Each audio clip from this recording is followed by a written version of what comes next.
Ba da da dee da. Ya ba ba ba. Ya lady. Ba da da da dim. Ba ding dum. Hello everyone, how are we all doing today? Right, let's see who we've got here. We have got John Shea. Hello, John Shea. Hello, Peter Dawson. Hello, Wayne Borean. Ah, half an hour to waste. Oh wait, my fluffy researcher doesn't want me to walk them. Yeah, that's normally my experience. And by the way, Wayne, very cool suggestion for the patron vote, which, if anyone's on Patreon will know, is now live for next month. The options are up. I have had a doozy of a time getting that to go up, and I finally figured out why I'd done it wrong and why it wasn't going up, and really, it was my mistake the whole time. I'd managed to program it for 2022. So, that is all on me, not Patreon. It's nothing to do with them. It's my own stupid fault. So we'll leave that to one side. Hello, Blue Shirt Buddha. Hello, Stan Reynolds. Hello, Calvin Gasberg. Hello, Derp Squad. Hello, DG40. Hello, Samuel Thompson on aviation design. If it looks right, it is right. If it looks like a black man, it ain't right. Vision. Praise me. Oh, good lord. Hello, Kahedron. Hello, Seneca Nero. Hello, Melanie1640. Dr. Clark, when? I'm usually around. Hello, Albert Zasky. Hello, John South. Hello, Aviator Enterprise. Hello, Mateo Slavic. Hello, Bart Foster. Driving home with food and narcotics. Melanie, that sounds like most of my week, because I keep getting being sent out for various drugs for my mum at the moment.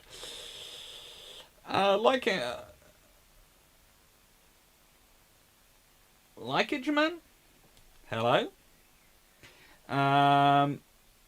Vision. Actually, Saratoga County, North Alberta. What is going on here? Seneca, are you insisting on being called doctor when someone, a student for example, talks to you in real life? No.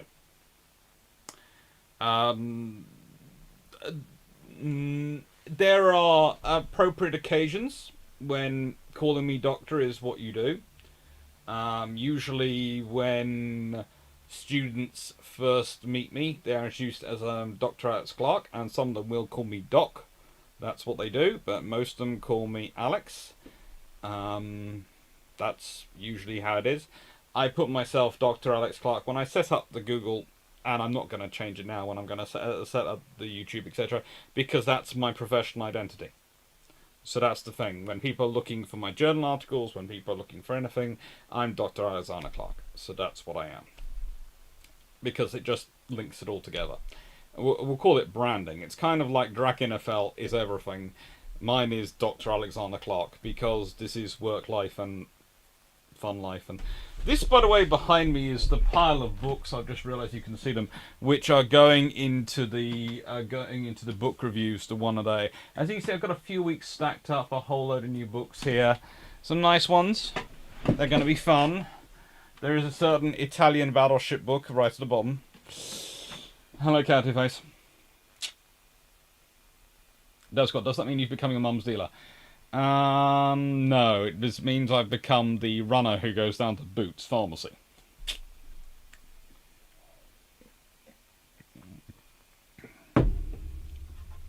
Or courier, as Dan Green puts.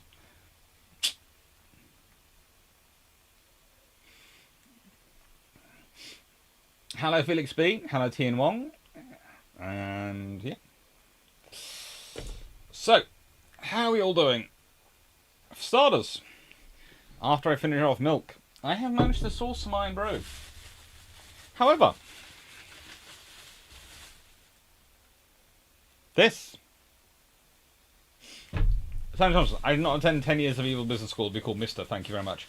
Pretty much. It's a case of the only 2 bottles of little bottle iron brew bottles being able to found. It seems to be missing elsewhere. I get called various things, but honestly, I don't worry about the title unless I need to. And you can often tell because, so, how do I put it? So one of the things you learn very quickly in British academia is usually people only insist other people use their titles when they don't like that person.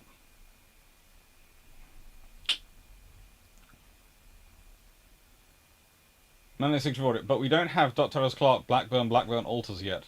That's slightly worrying me. John South, looking forward to listening to Bill Trump's take on yesterday's incident with HMS Defender.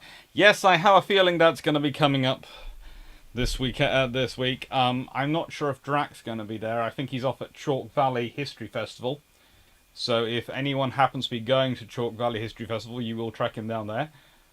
I'm not sure, I'm not going this year because, honestly, I'm not going this year because I'm keeping away from everything like that until things get a lot easier, because I'm worried about my mum and sister. I go away for work and occasionally to see my girlfriend if I'm very, very lucky. But otherwise, I am keeping very, very safe for them. Also, Seneca, also, I couldn't find a Bill Trump episode about Ever Given. That's because we didn't specifically call it the Ever Given episode, because then if I'd allowed that title to go through, Jamie would have spent the entire episode complaining, telling the world, not complaining, how do I put it slightly, explaining exactly what is wrong with the world in terms of their approach to various matters. And I've been asked where it is, so I will make sure these books go out the way for a second. There you go, the little train is up there. If anyone knows where that train comes from, then you know. If you don't know, you should know. And it's been joined by another little train, which is in a snow globe. Which in reality would be quite fun to go up in. Although, I think probably my definition of fun versus most other people's definition of fun.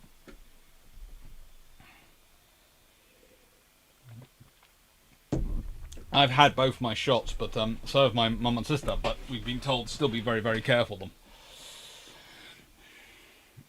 Right. Today's topic. Not that one. That one. Patron 27, as proposed by Adrinor. Actions of the French Navy in World War I. Now, originally, Adrinor proposed both World War I and II. On quick analysis, I exercised the right to modify that I operate on with Patron, which is just a small thing.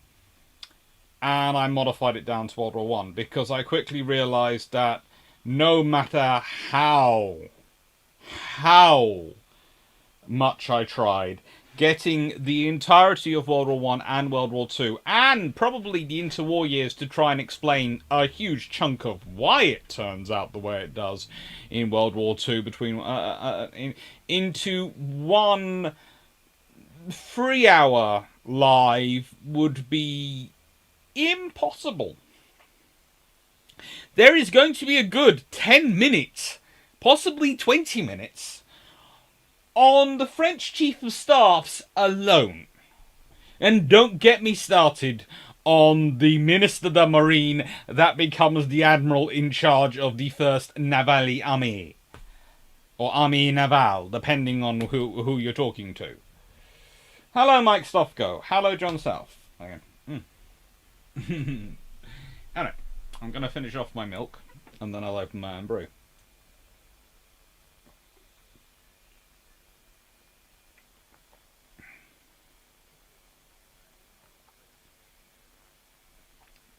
Seneca Neo, so what is the number of the Ever Given episode? I think it's about 10 or 12 episodes again. I think it's in the 40s. Maybe more. It's a few months back. We do about 4 episodes a month. We're at TN1. What? A politician gets a Navy rank? No! A Navy Admiral becomes a politician. And then goes back to the Navy. We'll get into that, TN1. Don't worry. We will get into that. TN1. I thought the Green was a pickup truck. No, it's not. It's a cute little choo-choo. So basically, those saying that there will never be trains in here, well, there you go. There's already some trains. There are going to be more.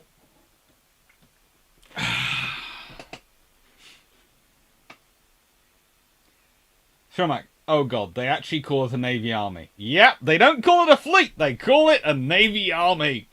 Yeah.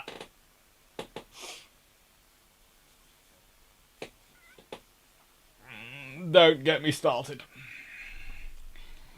So, hello everyone. Basically, hello. This is going to be an interesting one. I have a feeling at certain points my blood pressure may rise. Already had and already has today, and I've been doing editing. And as we all know, I do not like editing. I have to do it on my own work. That's problematic enough. Editing other people's work is my own personal nightmare. It's kind of strange. I actually enjoy marking, helping students, pointing out small issues they know, but editing is different from marking. Editing, instead of pointing out where the mistakes are and giving ideas for how to improve, you're actually trying to make the suggestions for how to improve. So you have to worry about whether you're keeping in spirit, whether you're still going to keep the same oeuvre, the same, aim they want, and whether you can maintain their voice. Because that's the thing, when you're making suggestions in marking, you're not actually changing the writing, and the student will go away and turn that into their own voice. But when you're editing someone else's work, you're making suggestions that you have to try and keep with their own voice, because otherwise they won't want to do them, which is a freaking nightmare. It's hard enough to do when it's yourself doing it. When you're dyslexic and you're doing it for someone else, it is the absolute worst nightmare. And what's worse is, I had done a lot of this. I hadn't finished it off or been happy with it, but I'd done a lot of this. And then, of course, the computer died. So now I'm redoing it all, and I'm reliving all the trauma of doing it the first time in my head while doing it. And I know that's not a massive trauma. Please don't. I'm not claiming it's something super terrible or anything like that. But it does go through your head again. It's dyslexic version of trauma.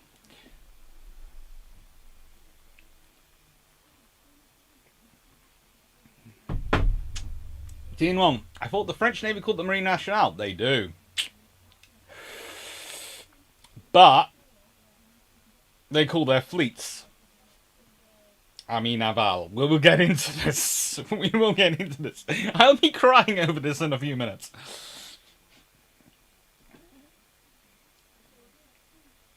Peter Dawson, 60103 couldn't get over a hill last Saturday trying to get to York. Well, that's because they've not got the banking engines anymore. You know, that used to be a really crucial thing, those banking engines. They were really critical, and we've lost them. Big Bertha especially is one I miss. Big Bertha was special. Big Bertha should have been kept around.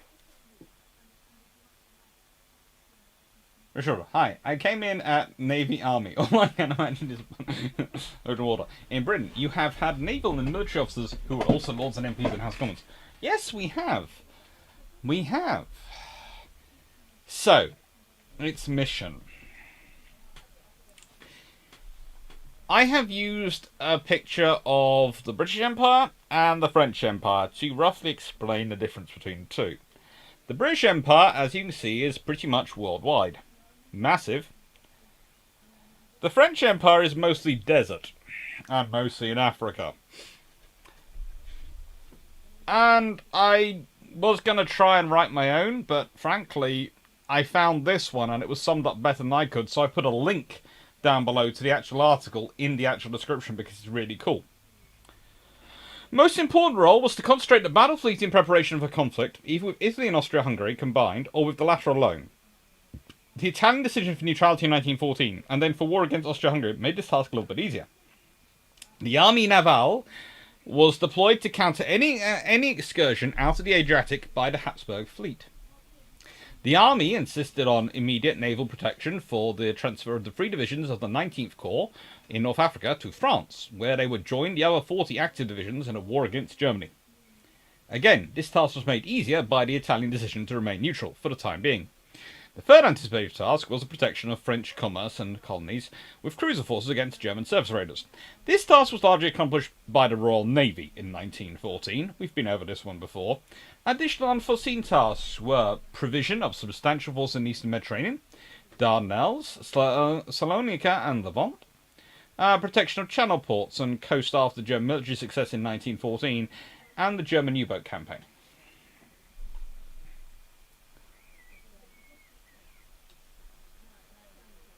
Now,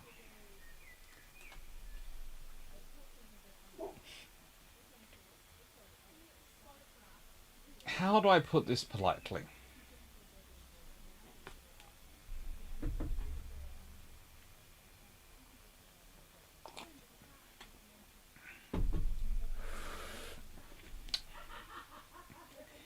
If the Italians had sided with Austro-Hungary and joined the war against the French, then the British would have had to deploy significant forces to support the French. Because, honestly,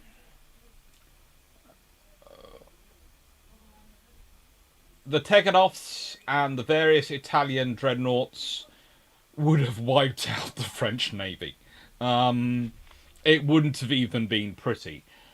So that's critical, but also the French Empire, as you can see it, unlike the British Empire, is largely contiguous.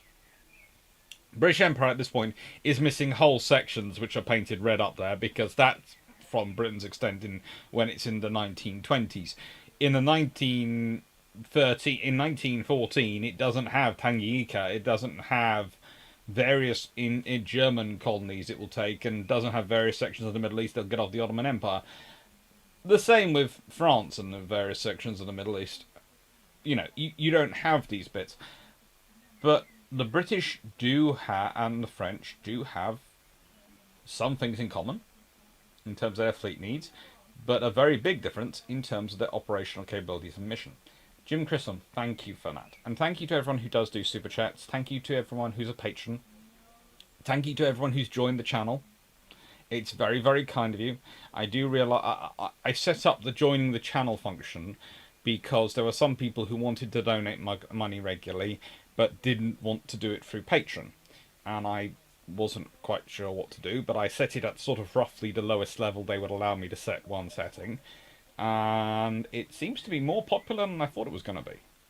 And there's even a couple of you who are both patrons and joined the channel on YouTube, which is very, very nice. But it does sort of, you know, like I said, academics aren't used to this kind of support. Perhaps we should be. Perhaps we should all talk more with the public and, you know, actually engage more with our research and take it out to the world more. That's a completely different topic than today's discussion, but I have to say I am consistently amazed by the support and the kindness I get shown in the YouTube community and elsewhere. And I know this, I'm not everyone's cup of tea. I don't expect to be. And I always say, if you don't like my videos, that's fine. Go watch Drax. He's brilliant. You'll love him. If you don't like mine and his videos, go watch Jamie's. That's Ahmad Carries. If you don't like all three of our videos, then go... I don't know what. But it's a lot of fun having the support, and it's, you know, it's different. Thank you. I know. So, basically, the French Navy's mission is to protect colonies because you don't have that many garrisons there, and basically stop the British having to deal with anything in the Mediterranean too much. However, the British trust the French to do this about as much as I would trust my dog with uncooked liver on the side of the unattended in the kitchen, or actually not uncooked chicken. He isn't that keen on that, but uncooked meat, raw mince, yeah, or any cooked meat, literally on the side of the kitchen left unattended for too long. Okay, he won't jump up the moment you leave the room. He's good like that. He's well behaved, but the temptation will not will over egg the training after a little while. And honestly, there's only so much training you can put in, because otherwise you're trying to break their spirits, which is wrong. I don't like that. But the thing is, it's the same approach. The British have an agreement with the French. The British do not trust the French to do it, because the British are looking at the French Navy and going, really? You don't get a lot of funding, you don't get a lot of training, and you have a command structure which confuses us. And more important than that, you're calling your main fleet not the Grand Fleet, like we are doing, or we wouldn't have minded you calling it Le Grand Fleet, we'd have understood. No, you're calling it the First Army Naval. Yeah, that's weird. We consider that weird. We're not sure we trust you. Which is another reason why the British are very, very happy when the Italians join World War One on our side, because we trust the Italians more to fight a naval war than we trust the French.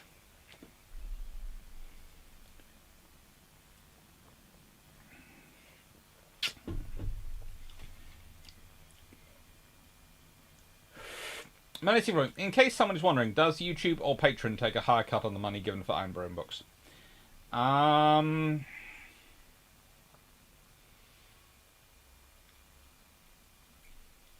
do I put this? Patreon allows you to give a lot more money, but does take a slightly higher percentage. YouTube doesn't allow as much money and doesn't allow you to do voting and those sort of things, but takes slightly less. One takes 25%, I think, and one takes 30%. It's not so much I'm going to worry about it, and people keep telling me, oh, you should set up PayPal for people directly donate and all those things, and no. I find that level, I worry about that level. Mainly because I like it being structured, I like there being a bit of a contract where I have to provide things. I like knowing that I know what people are getting for their money and what I'm doing that, because I feel that's fairer, that there is a contract on my side, that if you are being generous with your funding, I am required to provide something, because that also makes it a bit more like a work and a bit more professional, which also helps me when it comes to having debates with other people going, but, you know, this is a work thing, and I go, well, hang on, this is also a work thing, because I have Patreon, and I have those commitments, and I have this commitments, and I have those here, because it is work. So, you know.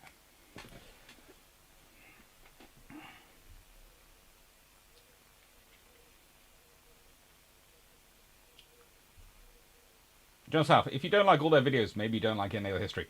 I wasn't going to say that. I don't know how anyone could not like naval history. It's kind of cool. Seneca, I think society would be different if academics reach out more, like you're doing. I think academia would be different. I would like to think society would be different as well, but I think academia would change even more. Counterface. Wait, the British trust the French? No, as said. No. Hello, Pitminter. No,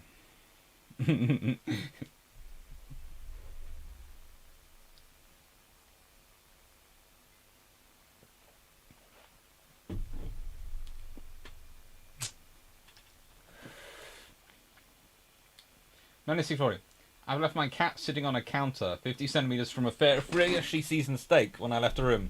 Came back 10 minutes later.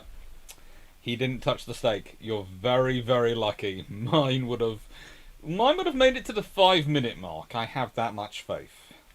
5 minutes. At about the 7-minute mark, the steak would have gone.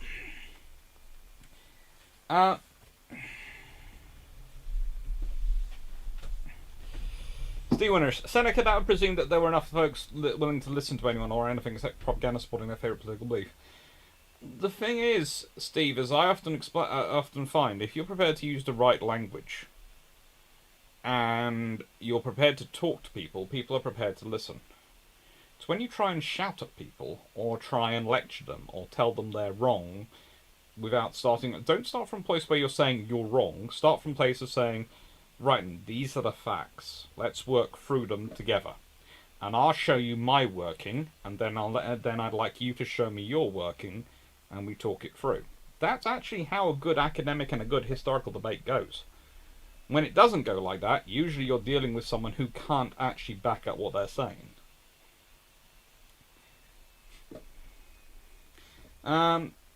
Seneca, the French fleet is notorious for their competence.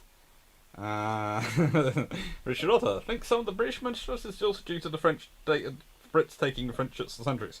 Well, let's be honest, this war starts with quite a lot of French submarines ending up under the control of Austro-Hungarians. Yeah.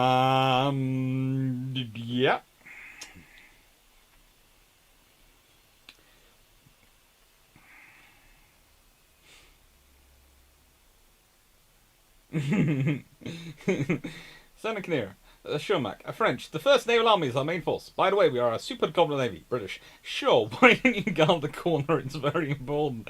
To an extent. When they say Doug Clark, you don't like we love your content, here's money. We're confident you'll put it to use. We'd approve of, and we like that. YouTube Patreon aren't talking 1/4, 1/3 of what we're giving.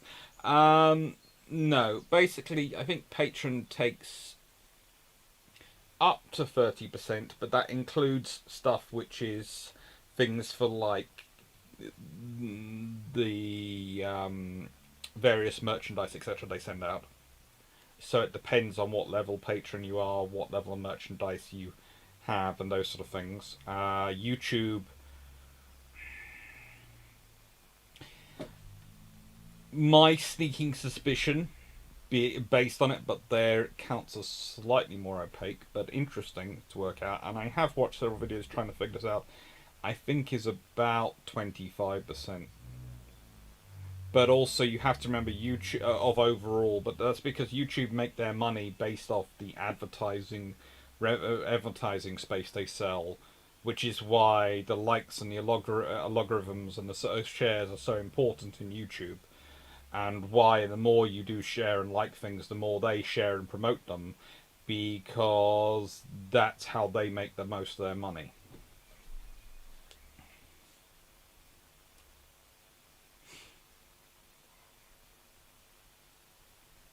Yes, I get the impression the French Sea Army was very impulse-driven. Times acted like a bully, and then confronted a professional boxer. It's kind of interesting. Cam Siegel, who's more reliable to leave to do their job without supervision? The French or BT?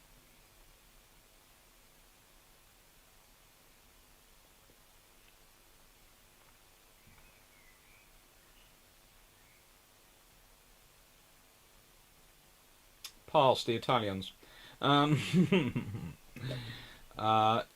Chinese academia reaches out all the time. I don't know, it's just me, but Chinese academia are far more visible in media than the Anglo world.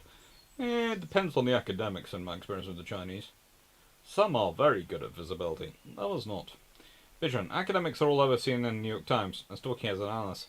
Sometimes they even run for public office. A few do. That's right, he waited until I was back, then moved ever so much closer to stake.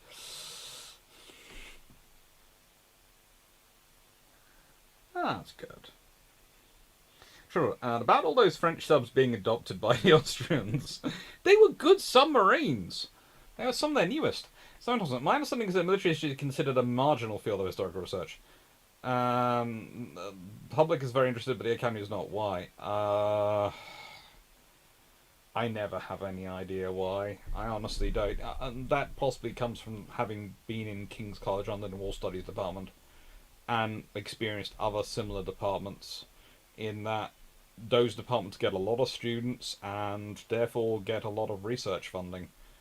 They have a lot of research outputs, but I think possibly because military history has far more, in many respects, of an approach of allowing people to come in without degrees and really shine. There are many military historians, and the trouble is also with military history is that a lot of people think they can do it well and write it well even when they can't. And there are some who I really worry about, and that causes issues, because a lot of people just think, well, it's just military history, or I've been this. There is a book not far from me which actually is sort of visible, but I've managed to make it as invisible as possible while still being on camera. That is a classic example of being written by an officer who's retired, who, because of what he served in, thinks he's become an academic and can write history, and unfortunately A major university press decides to publish him, and it is absolute twaddle. That's probably why military history gets into trouble.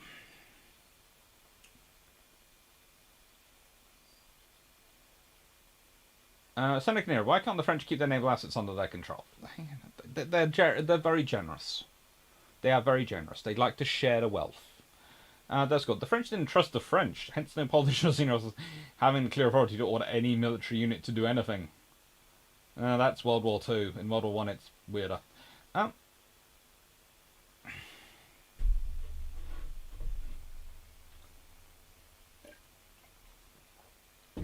Thank you, Wayne Boren. Speaking of which, there was a bit of a deal on the Cordial.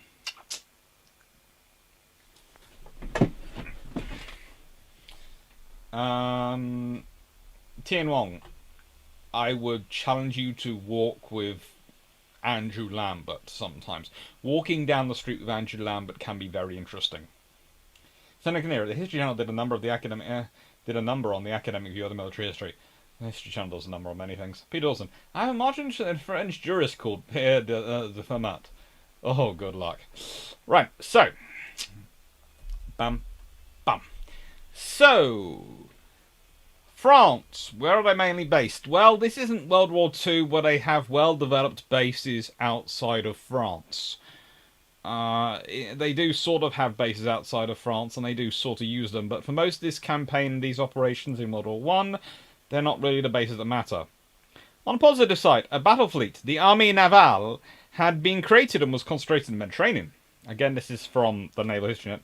The first class of dreadnoughts was entering service. This is in 1914. The first class of dreadnoughts are entering service. 11 semi-dreadnoughts formed the bulk of the fleet, but the 2 battle squadrons were smaller than the 8 ship squadrons of the British and German fleets. In the nicest way, the British fleet could have sent a single squadron probably down to fight the French Armée Navale, and I doubt the French Armée Navale would have still existed after the British squadron had visited. The armoured cruisers divided almost equally between Toulon and Brest. If you notice, Brest is of the Atlantic fleet, Toulon is of course the Mediterranean fleet, and the big problem for France is Spain's in the middle. Basically, if the French could build a canal through the Pyrenees, equivalent to the Kiel Canal or the Suez Canal, they would finally be able to unite their fleets. As it is, they have to sail them round Spain, Portugal, and past Gibraltar. There are no light cruisers capable of either scouting for the battle fleet or leading torpedo boat destroyers into an attack against the... there were no light cruisers capable of either scouting for the battle fleet or leading torpedo boat destroyers into attack against enemy fleets. Most of the destroyer force was comprised of small boats, which basically meant they were Mediterranean only. And nearly half the submarines were steam-powered.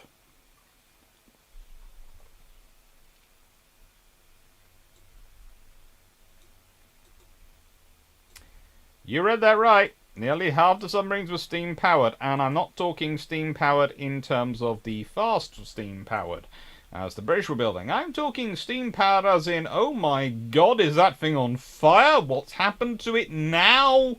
Please put down the submarine. We know you want to, but just put it down.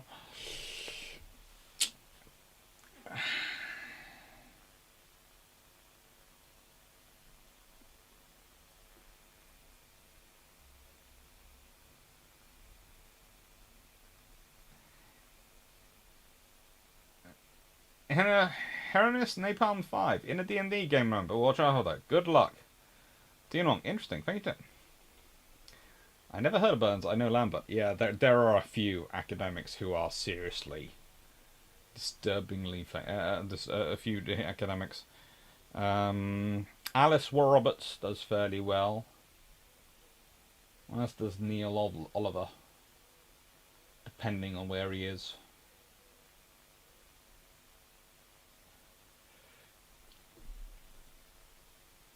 Atomic Theory 52. Hello. I just came back to submarines of steam pad.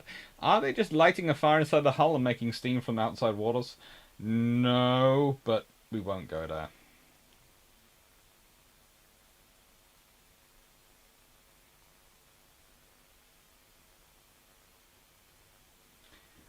So the summary is it was like the USN, except the capital ship stuck. To be fair, the USN would be getting more of a positive than the French Navy is getting.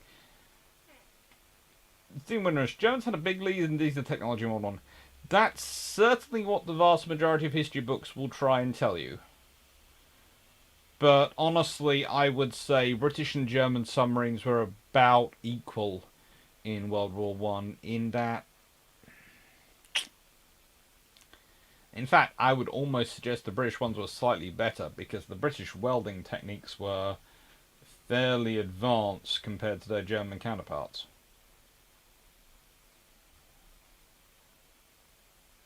William Boring, or conquer Spain. Napoleon tried but failed in the end.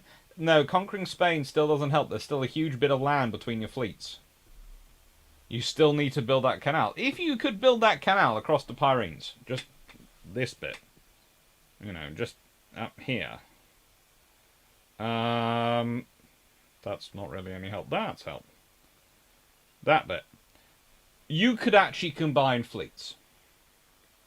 But that's the big problem. You either have to build a massive fleet, or you have to be able to combine fleets.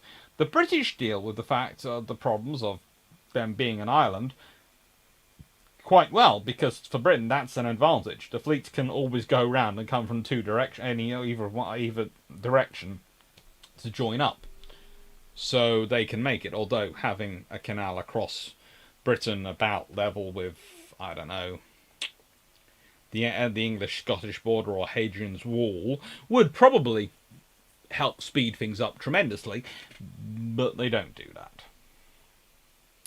For the French, it would be pretty much essential, because otherwise you are limited to 2 fleets. You have to have 2 fleets. You can't combine your fleets.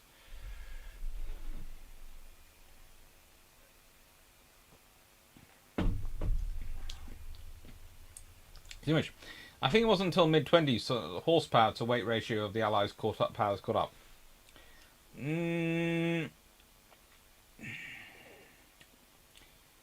Okay, so this is going off topic, but if we do one on the German submarines at some point, I will talk about the Germans having a theoretical horsepower advantage and a practical horsepower advantage, because their theoretical horsepower advantage comes from using a certain type of fuel and a certain level of refining of the diesel. With the fuel they normally have to use, they actually have more problems and they don't have as much horsepower, and they have actually less reliability of engines. Whereas the British engines have a theoretically lower horsepower rate, but have a higher reliability rate. So it balances out that way. One's been going for pushing the horsepower envelope and pushing it as hard as they can. The other one's been pushing the reliability envelope, which means you get a slower increase in horsepower, but you get a lot more reliability. And it works out from that respect. So, yeah. Depends on what you want from your diesels.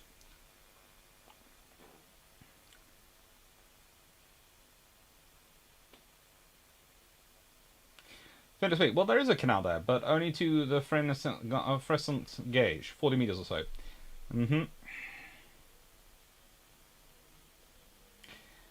Jeff Miller, what will we learn the French Navy is good at in World War One? We will get there. The French Navy do actually manage to accomplish things, mostly thanks to, well, when I say this, mostly thanks to not what their admirals are up to. It seems like French diplomacy got them a Russian army and a British Navy to let them focus on their army holding back the Bosch. Pretty much, that was their diplomacy. And as you can see, there is a problem for the French. Their fleets are up north. Their bases, you know, they are organised as best they can be, but they are separate. And the thing is, you need to run 2 separate logistics lines. You need to run lots of separate things. To be honest, the British Navy home fleet can afford to be far more efficient than the French can. Because the French need to duplicate everything. And that's before you even get down to the job of their yards and construction. Alas, the crow. So you finished. World War Two, millions of tons. We're talking about World War One again, but as said, the submarine war is submarines is a whole other debate to get into and compare them. And the reason the British tonnage isn't as high as the German ones is because honestly they have a lot less targets, and because the British have a habit of capturing the German ships rather than sinking them.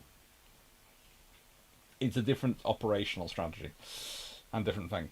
Samuel Thompson. The irony of Rudolf Diesel was horrified his peaceful engine was used to power submarines and other naval vessels.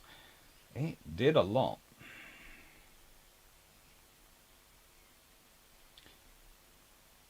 Dirt Squad. I've chatted on that topic.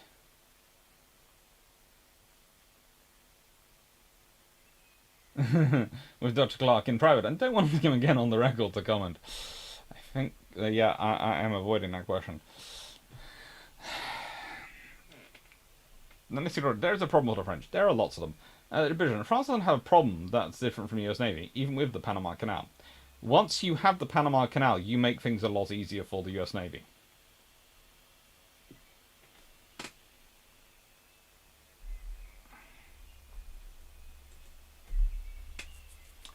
Right then. So here's a little thing for you all. I'm going to introduce you to the French Chiefs of Staff, and their equivalents are, of course, the First Sealers in the Royal Navy. So, we have Vice Admiral Paul Avert. Vice Admiral. Please note that. Vice Admiral. Admiral. Versus Admiral Sir Francis Bridgman. One is in post for 351 days. 1 year, 4 days. Then we have Vice Admiral Marie-Jacques Charles Aubert, who is called back for his second post, second time in the tenure in the role, from the 1st of February 1912 to 24th of January 1913. He is pulled out of retirement. Now, we have Admiral Prince Louis of Battenberg, who is, of course, got rid of after 1 year, 325 days, when actually he's pretty darn decent. But he's got the wrong name, so they get rid of him. And he's replaced by Admiral Fleet Lord Fisher, who's in post for 197 days. Which is not that long, but it's fairly stable. And, by the way, Vice Admiral Marie-Jacques Charles Aubert was called back from retirement to do that, then will be let go again, replaced, and then will return between Vice Admiral Louis-Joseph Pivert and Eugene de Jonquins for 184 days, when he will die in post. He did oppose the attempt to do the Dardanelles without a simultaneous landing. In fact, I would say, in many ways, I would say Marie-Jacques Charles Aubert is possibly one of the better French admirals around. Then there is Vice Admiral Pierre Lebris, who is 1 year, 122 days. Vice Admiral Louis-Joseph Pivert, who is 193 days. Vice Admiral Eugene de Jonquins, 275 days. Vice Admiral Ferdinand de Bon, who is 3 years and 37 days, and then will go off and run the Army Naval based in Constantinople. And Vice Admiral Pierre Alexis Roch, who will do 294 days. You'll notice something very interesting. Of those French officers, only 3 have terms which are measured in years. Now, you do expect there to be some turnover of senior officers. You really do. It's a high-stress job. However,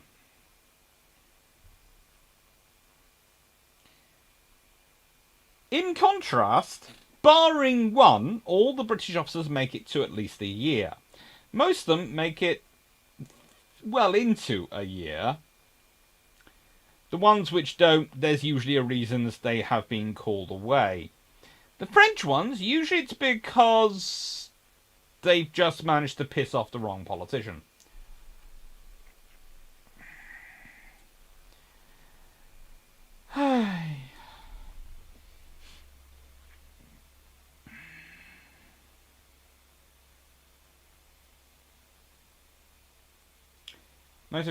The German Luftwaffe sunk more tonnage in World War One than some tonnage. I don't think the German Luftwaffe existed in World War One. Well, it's the army and the navy air arms, basically, I think, for the Germans. I don't think Luftwaffe exists till 1930s. Wayne Boren, if you ever need info on diesel engines, I may be able to help. Always cool. Might ask for some assistance. The reason the British subs didn't sink more German shipping is there wasn't the shipping sea. Yeah, that was the big problem for the British subs. That's good. Why would the British sink the ship in the cargo? They can capture it and take it to port. Pretty much, as you said, the Germans would do the same if they could, but the British would recapture them. So, you know. Is Admiral Battenberg related to Prince Philip Mountbatten? Also originally Battenberg. Yes.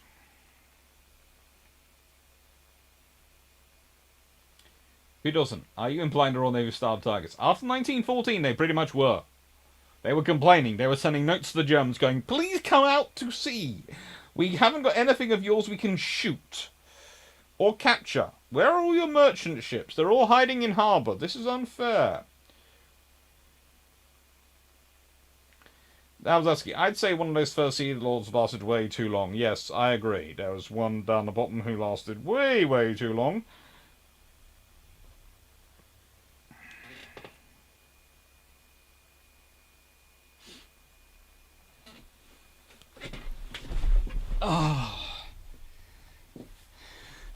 Caramba.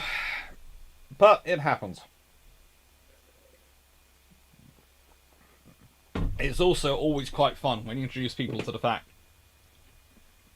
that there is another admiral of the fleet wandering around in World War One, Sir Rosalind Weymouth. The amount of people who forget about him is always fun. And the fact that there's a guy called Admiral Sir Henry Jackson as First Sea Lord, 1915 to May 1915 to November 1916. And Henry Jackson is a good admiral.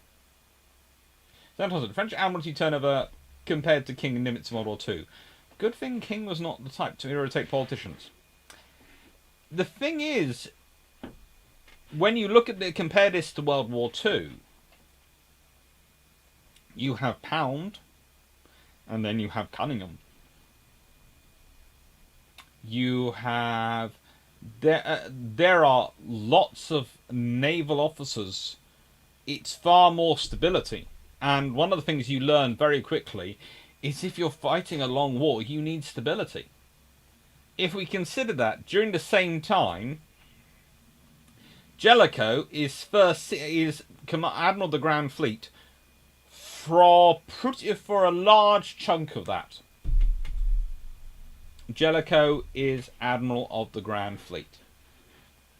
That's what he's in charge of. He's actually in charge of the Grand Fleet for almost 4 times the length of time he is as First Sea Lord. Osprey 28. Have you ever seen Task Force Admiral's new development update? It is stunning, and not yet. I'm trying to get to it.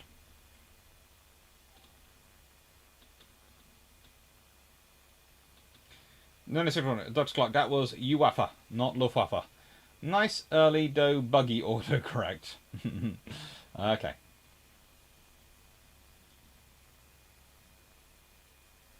That's something. Philip's mother was Louis Mountbatten's sister.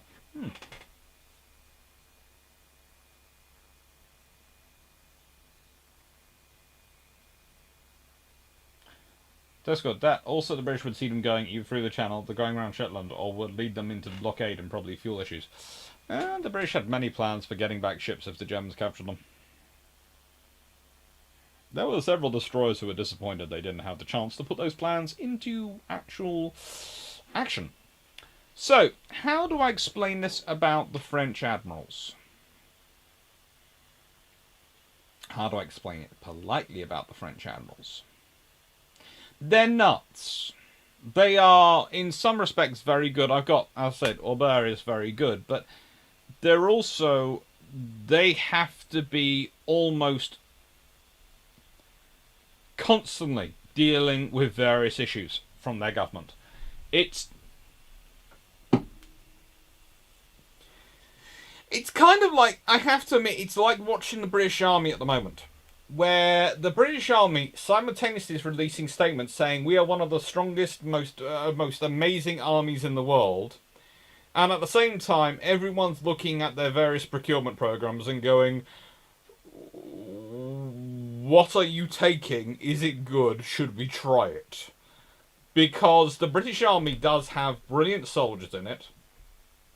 We'd all agree that they're well trained. They're even, you could argue, well led. But it has an absolutely terrible time when it comes to things like procurement. So, your new light tank / scout vehicle / maid of all work you're calling the Ajax family. How is that going?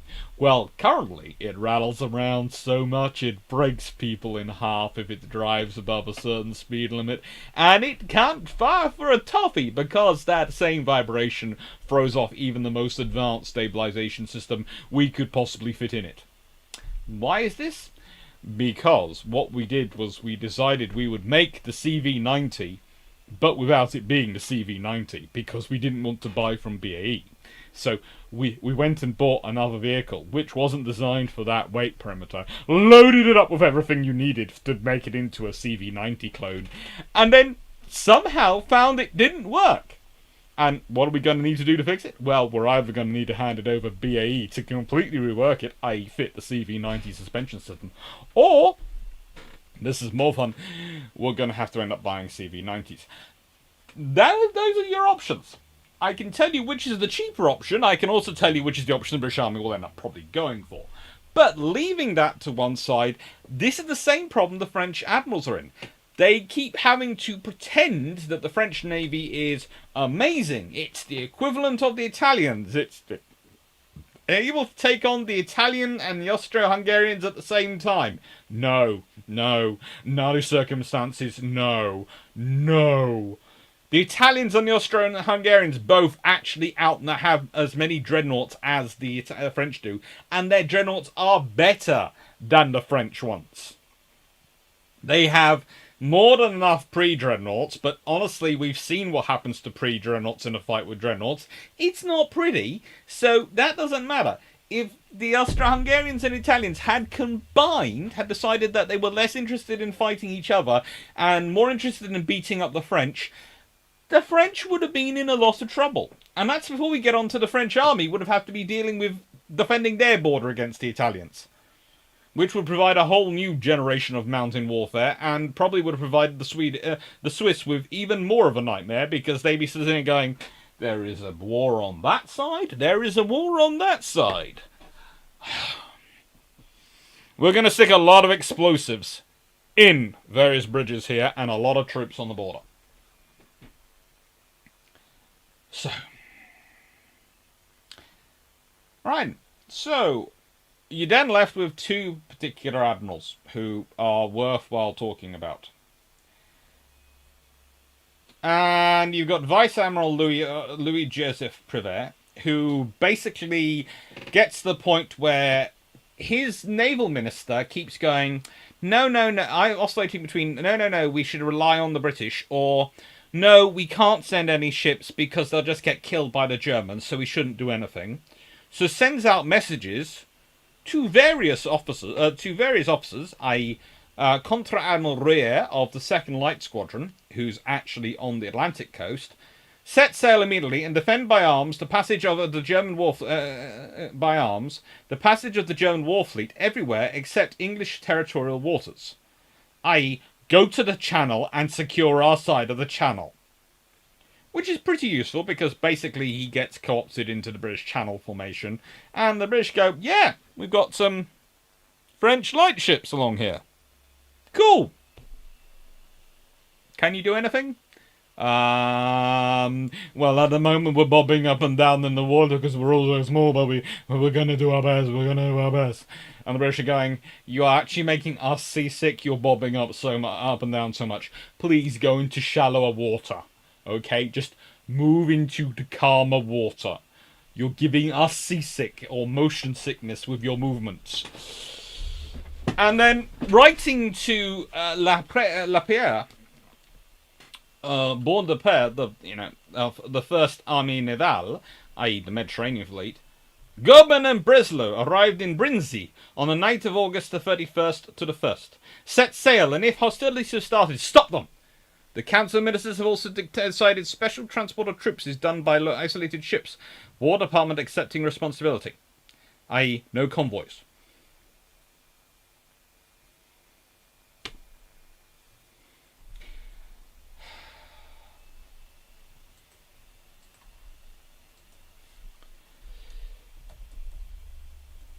I don't know. And by the way, one of the things I will say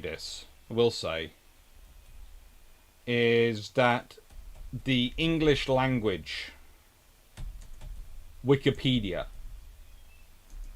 on these officers is absolutely terrible. And you know how I know this? Because I spent the day using French language Wikipedia well, not just the day, the last 2 or 3 weeks, but especially today, to check what I've got about them, because I'm relying on translations of it, basically, on the auto Google Translate of the Wikipedia pages to allow me to check the various documents I have, because, again, as I admit, French is not my first language, by a long way. So, he was married to the daughter of another French admiral, Gustave Zédé. De Bon was. He is son of a former Commissioner General of the Navy. His grandfather, Jacques de Bon, and his great-grandfather, Jacques de Bon, were privateer captains during the United States War of Independence.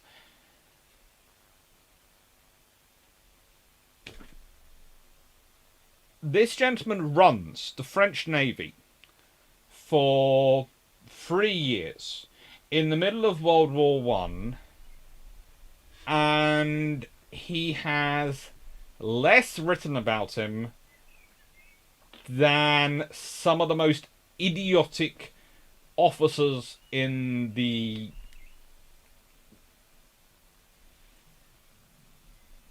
history of the American and British navies put together. No, what I mean, have not put together. Basically, they have more written about in their opening paragraph than he has written about him wholly on Wikipedia, which just is disturbing to me. Because he's really, really cool.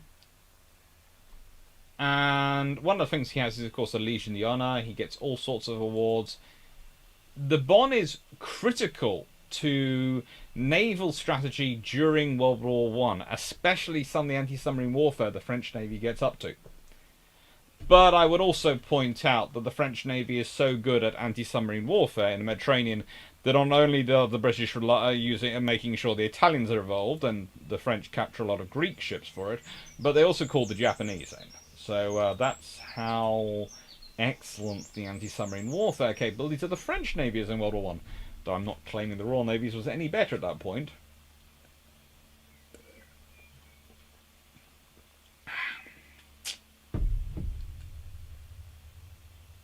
John South, it was Weymouth who made the decision to have the armistice start at 11 a.m. Lord George wanted it to take place at 2:30 p.m. so that he can make the announcement in the House of Commons.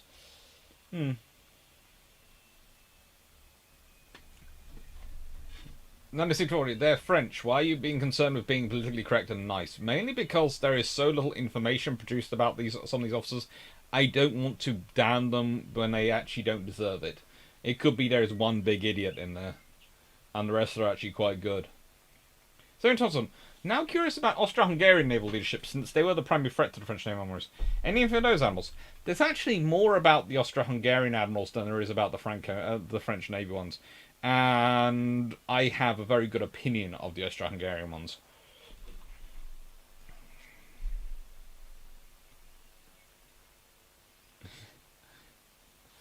Managed to and huzzah, managed to forget what I was typing due to too much laughing at the special CV90 things. It's just absurd. The entire story and the British Army and the French Navy at this period are exactly the same. Stephen Winners, did the French ever fight anything close to a fleeting Age of War 1? Couldn't find anything larger than 2 to 3 ship division. I will be getting into some of their largest engagements, and honestly, no. Alistair Coe, and if anything we've seen, not only did the Italians have more, they looked better. They looked better, they were better, they actually handled better, operated better. They worked quite well. Carlos, sorry, had a 25-minute semi break entitled "Dad, Let's Make Pizza." Ooh, that's a good semi break. John South, I grew up living very near Weymouth's home and had to get the ferry from Weymouth Bay to Rosso when I wanted to go to the mainland, and have been to Weymouth's home on multiple occasions. Cool. Basically, most of the troops were already busy defending the southern tip of the Western Front. Yes. They then got busy watching the Italians and the Austrians on the other side.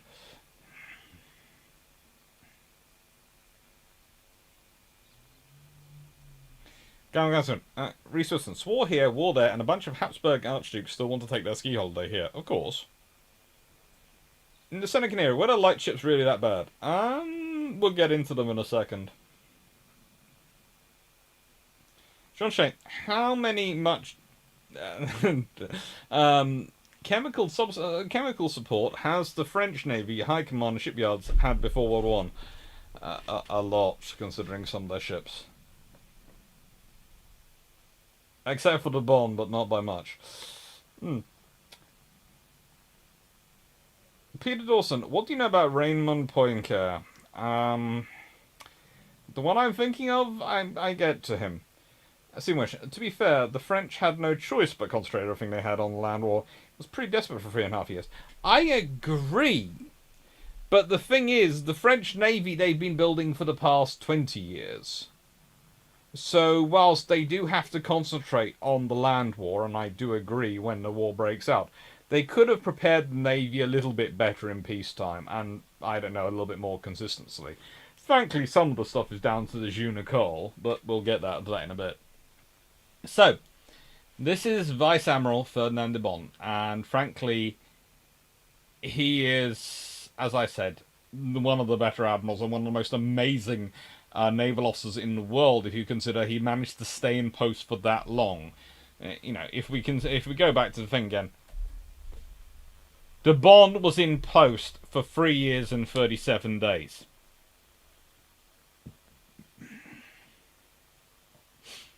He on his own raises the average to above a year in post for all those officers.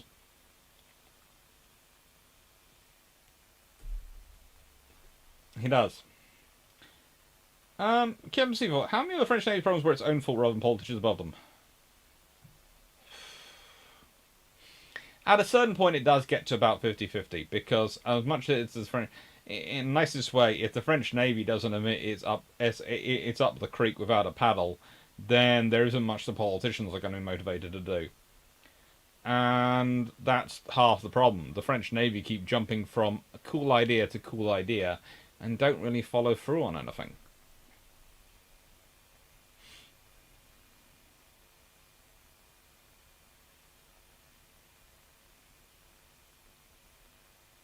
Dan Freeman talking about the good stuff with absent from the good stuff with hallucinogens.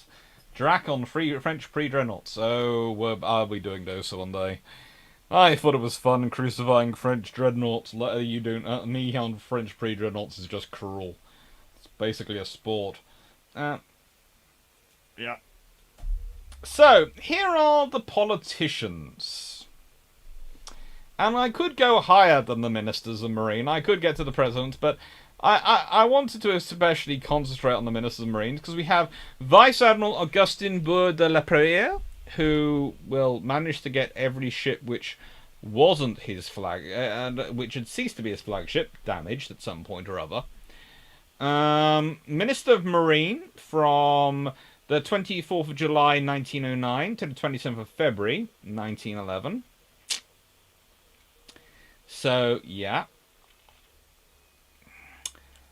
And then he goes down to become the CNC of 1st Army Naval, so arguably the most important position in the French Navy, and he's there from 1911 to the 10th of October 1915, where he resigns because, frankly, everyone's demanding he goes, but not saying it publicly yet. He's an interesting officer. But let's consider the Minister of Marines. Minister of Marine. I wanted to talk about Théophile Delaclasse, who is in post from 1911 to 1913. He is a long-serving servant. Then Pierre Baudin, who's the 21st of January 1913 to the 9th of December 1913. So, doesn't make it a year. Ernest Monier, 9th of December 1913 to 20th of March 1914. Ooh. No, nowhere near a year. Armand Gaffier de la Dorde. Well, he'll do 2 terms. The 20th of March 1914 to the 9th of June 1914. And the 13th of June 1914 to the 3rd of August 1914. No, you did not hear me wrong. The top right photo of what you're looking at the screen, Emile Chadamps is literally the Minister of Marine for 4 days, being put in post roughly lunchtime on the 9th of June 1914 and being relieved of post roughly lunchtime on the 13th of June 1914. Then we have Victor Organor, whose amazing skill as having been a mayor and various other things, but never serving in Navy, will mean that when the good Winston Churchill proposes the Dardanelles campaign, he'll decide not to go to his admirals because, you know what, he knows they'll say no, so he doesn't want to go to them. And he's 3rd of August 1914 to 29th of October 1915. Then there's Lucien Lacazette, who's 29th of October 1915 to the 2nd of August 1917. Charles Chomet, 2nd of August 1917 to the 16th of November 1917. And Georges Lagoux, who is the 16th of November 1917 to the 20th of January 1920. Yes, if you haven't already realised it, not only is the French Admiral in charge of the fleet a revolving door, you also have the Ministers of Marine being a revolving door, and as I said it before, this one, 4 days. 4 days. He lasts 4 days in charge of the French Navy before either running for the door screaming, begging for a new post, or threatening to commit suicide if he's not allowed to get out of it. I don't know how he gets out of it so quickly, because honestly, in the speed government works out, they couldn't have realised he was bad at his job in 4 days. That's physically impossible. So, I do not know how he got out of that post in 4 days. I have been looking at the various stories, and it's very quiet, but 4 days!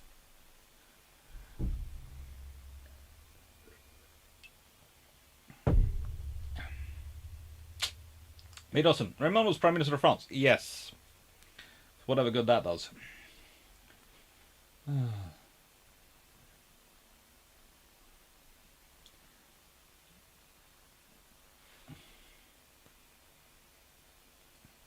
Wayne Boren, the French had us to show them and the Germans how to fight. We made World War I professional.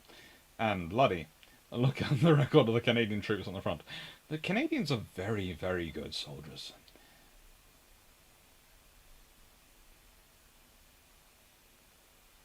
That's the ground. Liechtenstein are the clear winners of World War I. Came home with more men than they started with. Well, it happens.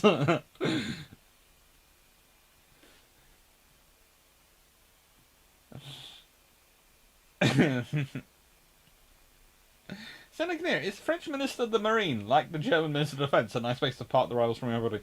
No! Because no one will agree to do it. No one wants the job. It's a nightmare. Anyway, the French had over 1.3 million soldiers killed in the war. Yes, they did.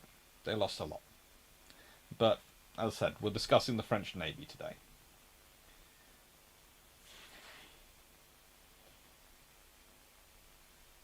That's correct. My bad. One of the Austro-Hungarian wars came home with a Laysian officer who didn't want to go home. I understand. Liechtenstein's a lovely place to go to. Richard would love to go back in time just to see if I can get put in the French office. I was thinking how long I can keep it. Try to be the French Minister of Marine, Richard. Military didn't design or fire. It was the post. The post was in Paris.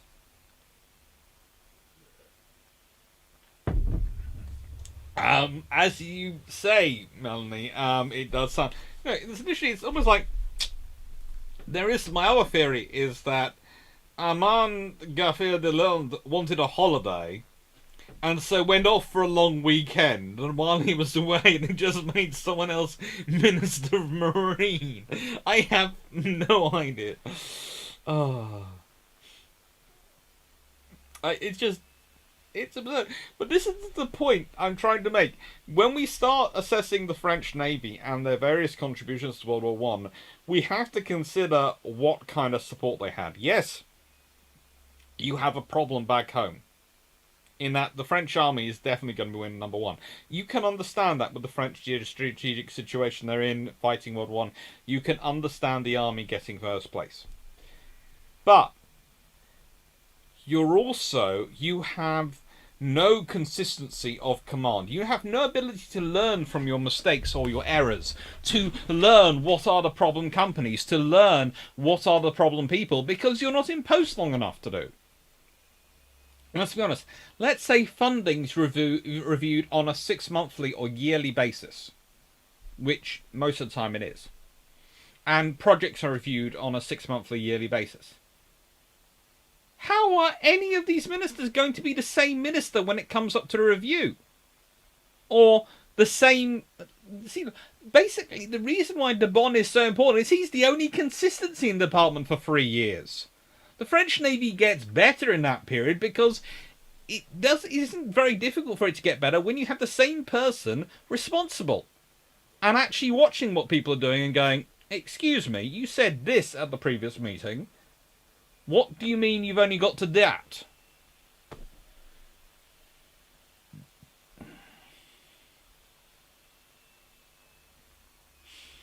John South, Emile Chateau's son resigned. Well, son was killed in June 1914. I didn't know that, John South. I'm sorry. I still don't. As said, I thank you for telling me. As said, I didn't find that out in any of the books I read. In any of the things, it wasn't there. But I have to admit, I still find that I can understand, but I'd have thought. Sorry, it's just again, it seems strange to me that he's still there for 4 days. I can understand why, but no.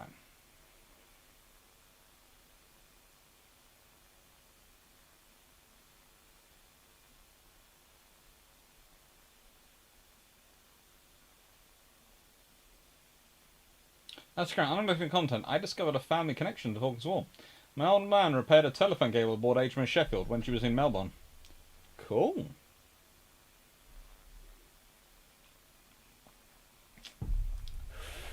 Thank you, John South, for explaining that one about Emile Chateau's.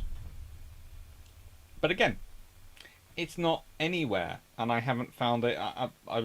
If you've managed to find a source of that all in, it is in the French wiki. It wasn't on the French wiki when I read it. But I possibly don't know Emile Chateau.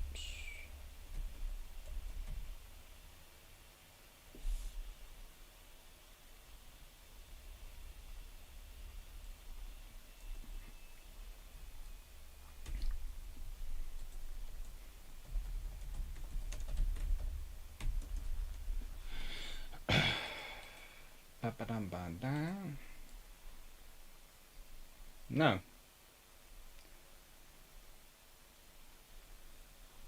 It's on the French wiki. Am I only getting the English wiki?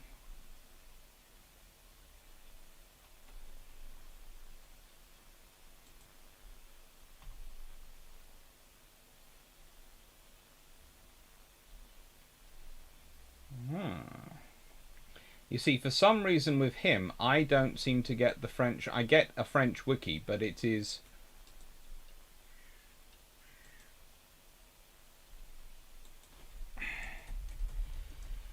Is it the right French wiki? Yeah. That is strange. Oh, now I've managed to get it. No, still haven't got it. French wiki, FR wiki, yay. Finally.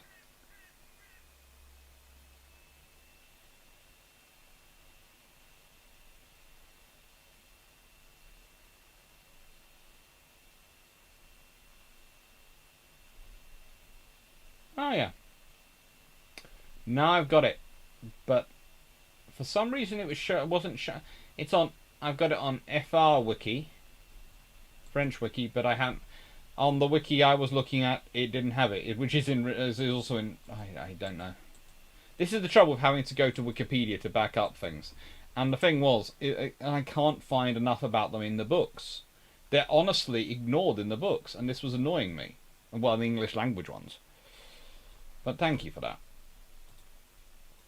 Thank you, John South.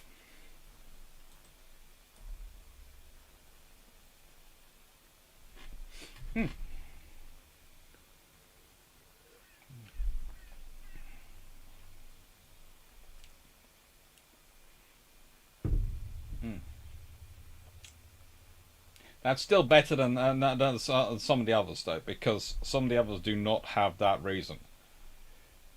It's in the French wiki. Thank you. Andrea Rizon, wasn't... what about René Davily? Wasn't he considered? Not really. Gilda, Germany actually had the same problems as France, being land power, but chose to spend far much on navy, which could not possibly accomplish much. Pretty much. Whereas the French were theoretically supposed to control the Mediterranean and had an empire they needed to protect it. He died in 1918. That he did. Joe Sassy, Maurice's son was killed on the 22nd of August, not June. Let me just check.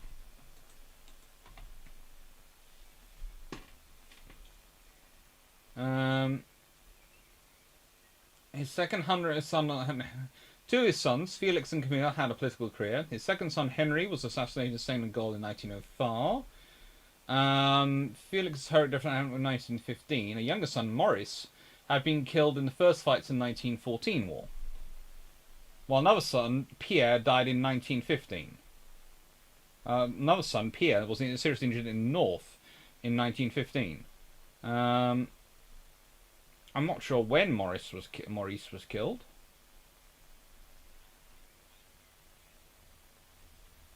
He's killed in 1914, but as someone just said, it could be August. So we don't know why, but he could have a good reason. But it's 4 days in post, and there is part of me that even if I had, I understand it, but.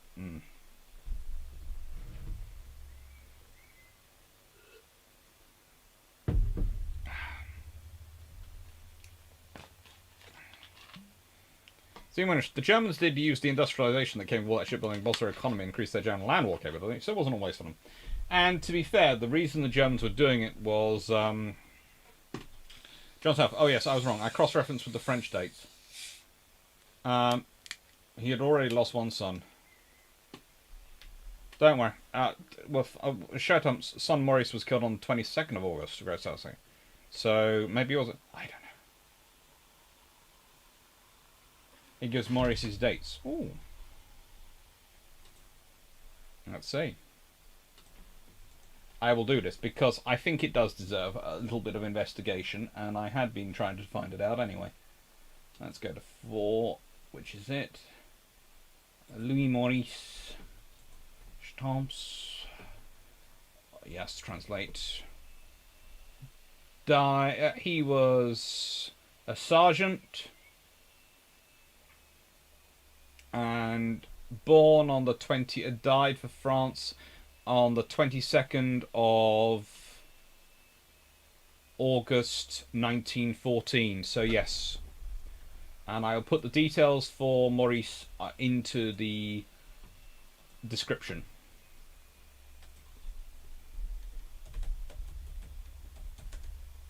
If anyone wants to look him up and check it out. So we're back to we have no reason why why his father resigned after 4 days. We don't.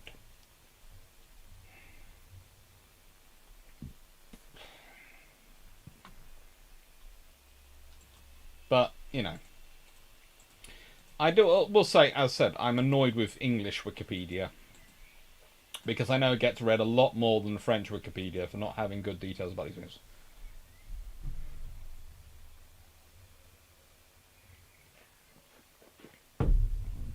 Sure, Mac, a whole load of DMs came through on Discord while I was away, and I haven't got back to them yet. Because Discord suddenly seemed to update with a whole load of DMs coming in, and I'm not sure when they're sent from. It's kind of like Patreon. Sometimes that whoop, and I get a whole load into my inbox in Patreon, and then I try and respond to them.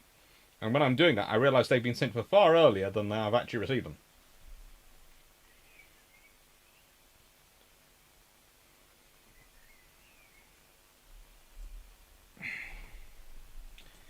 But no, it's... The other one I've said I've picked it is Victor Orgonio, who is... Seriously, France... I can a bit like that. Look at the French PM, the interim PMs the French had in post-World War era.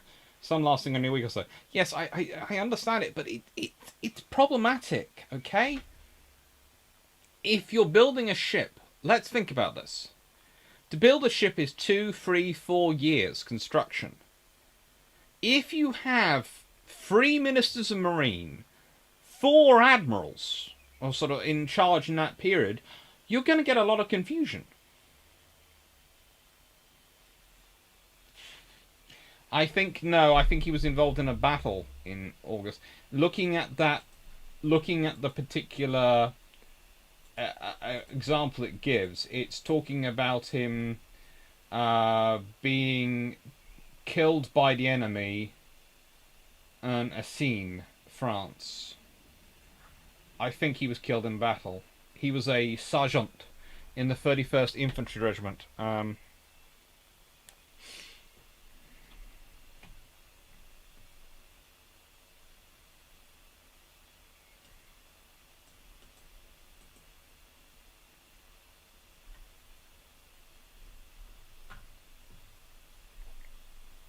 What's interesting is you can go read through the actual citations.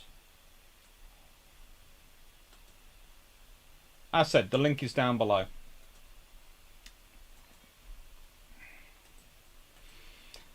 But no, you cannot... This is what the French are dealing with. So I am actually even more amazed at what the French Navy does achieve.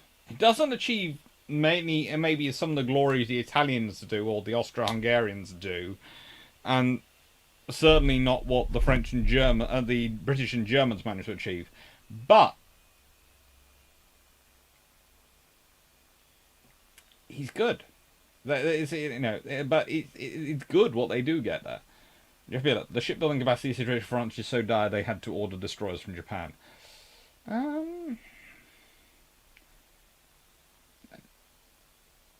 They have to do all sorts of things.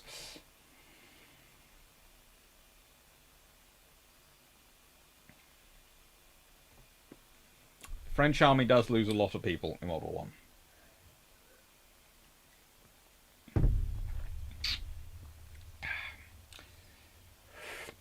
Good job this is not brew ships, otherwise we'd be really short on time at some point.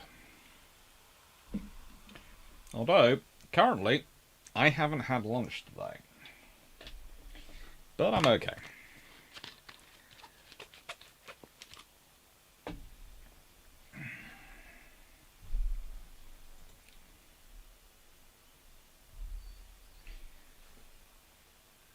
John South, Alexander Ribot was the Prime Minister of France for the same 4 days.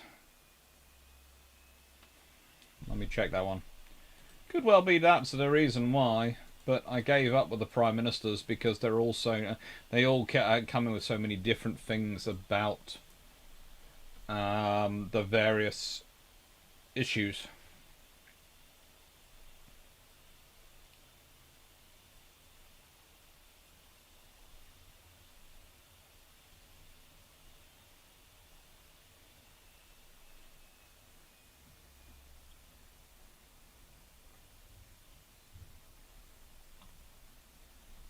But here it is. Here's the French Navy that gets built. And by the way, again, if you want t-shirts, etc. with this, because I have found this picture, but I do realize this picture produced by someone, there is a link down below where you can get t-shirts, mugs, all sorts of things with the French Navy from World War I on. And I think they're actually quite cool as an abstract group like this. As actually warships, I'd be avoiding them like the plague. But, you know, they're quite cool. You have the Courbat and the Bretagne class. You have all those interesting ships which the French try to claim are semi-dreadnoughts. Okay. So they have 25 battleships, but only 4 dreadnoughts, and this is in 1914. They have 23 armoured cruisers. 4 in reserve, and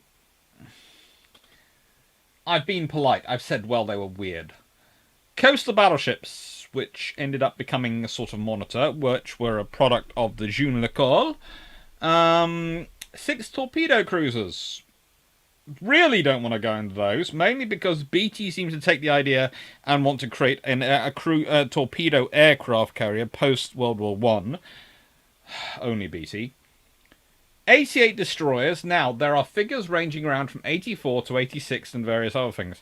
I have gone through Wikipedia, I have gone through the French Navy web's history site, I have gone through my various versions of Brassies and Janes, and I come to a figure of 88. So perhaps I'm overcounting by 2, perhaps I'm overcounting by 4, according to one particular site. I'm undercounting by about 12. Now, and I've put approximately 115, as there are some sites which the French claim they have all sorts of ships in service, and they have even more torpedo boats, yet, according to other sites, they've been scrapping those for about the last 15 years, prior to World War I. So, I honestly have no idea, and 34 submarines, of which half, roughly 17, are steam-powered. Hey.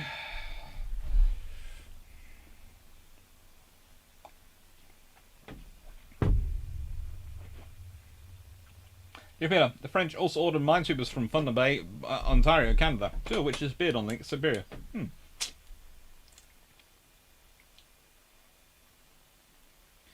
Vision. The US Navy had the most glorious war. Our dreadnoughts, led by the USS Texas, steamed into Firth Wharf and the war ended.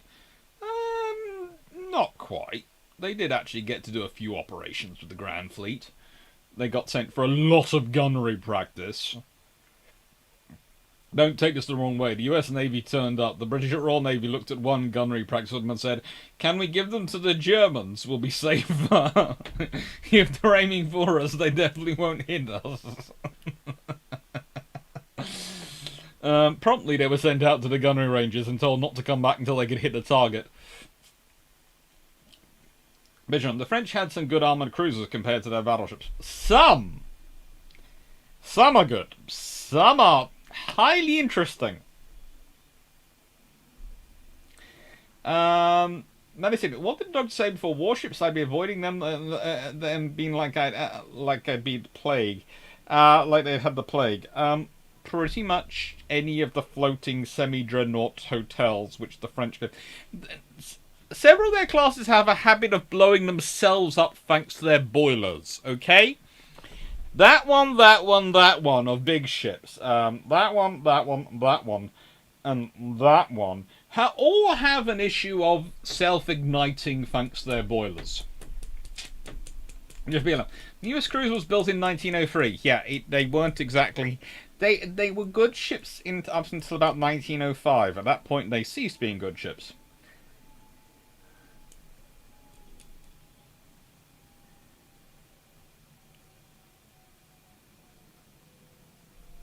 Cameras, also re-French semi-drones. To be honest, they were nasty opponents within like 3, maybe 5 miles period. If you were the Italian Navy, they were estimating that as long as they kept beyond 2 miles, they'd be perfectly safe from them. The Royal Navy was, to an extent, thinking that standard engagement range of about 12,000 yards would be enough.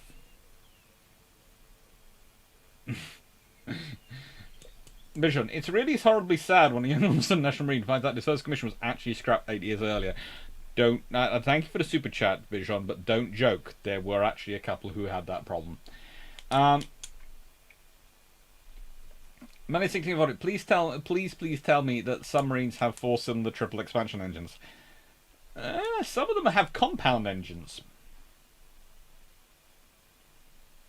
Yeah, the US Navy contributed significantly in anti-submarine warfare for World War I. That they did. They were very good for anti-submarine warfare. The Royal Navy was very keen on them with anti-submarine warfare. They were less keen on that. They were happy to have their battleships, but they wanted to train them in how to shoot things first. It's nothing against them. To be honest, the Royal Navy's actually responsible. These are fine crews, but their government starves them of money for training. The actual Royal Navy's thing. Fine ships, fine crews. What's the US government been doing? This is part of the reason why the Royal Navy in the interwar years is quite happy to let the Americans be the equivalents of them on paper. Because they don't actually honestly believe that the US government will A, ever fund them enough to actually have the same number of ships as them, and B, ever fund their training enough for them to be as capable as the Royal Navy ships. This is where the perception the Japanese comes from, have in the interwar years, that their ships and their crews are better than their American counterparts comes from. It comes from their experience of Japanese observers watching the Americans in the Grand Fleet and various other things and going, "You're good people, you're good ships. How often do you get to train in them?" And the Americans going, honestly, when Congress remembers that Congress forgets about us, so it actually gives us some money. You know, this is the problem. And this is also the problem of the French Navy. Let's be honest. They don't exercise. They don't train their ships enough.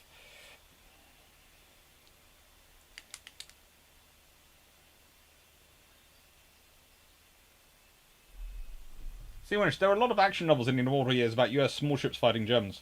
Probably 10 times more books than actions. 10 is a nice number.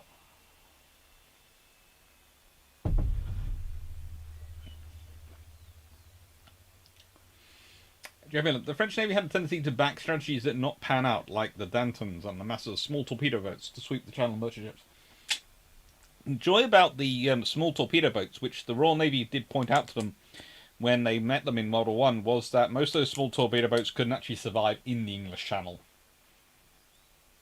And their small destroyers also had trouble in the English Channel. It was a bit rough for them. Basically, the Mediterranean was okay, the Channel was a bit stormy. Re-USNSW in World War I. A flotilla of them was surprised by the SMS Adrinor, a 16,000-ton semi-dreadnought, which wanted to surrender them. Thus, recently, there was a USS Adrinor. Yeah. And steam submarines were an early development that is replaced by internal combustion as soon as the engines got good. Yes. John South, it's a crazy idea the US couldn't shoot things. To be fair, they could shoot a lot of things. They couldn't actually hit the target. Was the thing the British were worried about, and it was because of practice. It was. I think it was worked out that the Royal Navy, and again, this is from memory, and I haven't been revising it. Some regions of the Royal Navy's average practice prior to entry into World War One was twice as often. No. They did more practice in 1 month, any 1 month of gunnery, than the US Navy did practice in a year. I think, at one point, because of the funding issue, in that the US Navy was theoretically supposed to be having similar levels of practice to the Royal Navy, but they never actually got the rounds or the money or the things that enabled them to do that.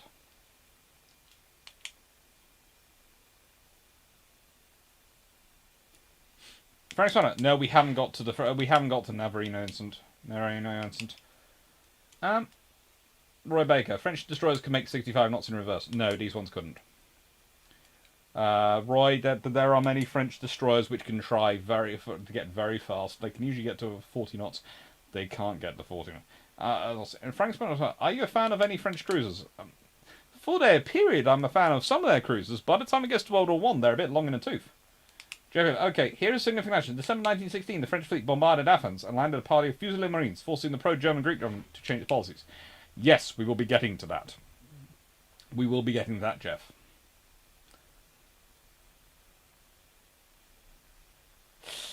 But no, so this is the French Navy. You might notice something. Look for what we would consider a modern ship style, by what you'd expect to see in World War One, possibly in World War Two. There aren't many there. And let's be honest, I would like to point this out. Please take a look at those dreadnought designs and tell me if you spot an issue with them. Because yes, they have super firing turrets. That is good. I will take that.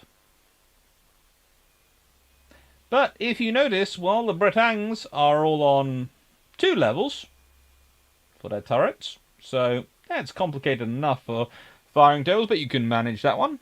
A 3 on one level, 2 on the others. The Corbets, their predecessors, are on 3 levels. And actually, that's me lying, because the turret in X position, on some of them, is actually raised up a bit.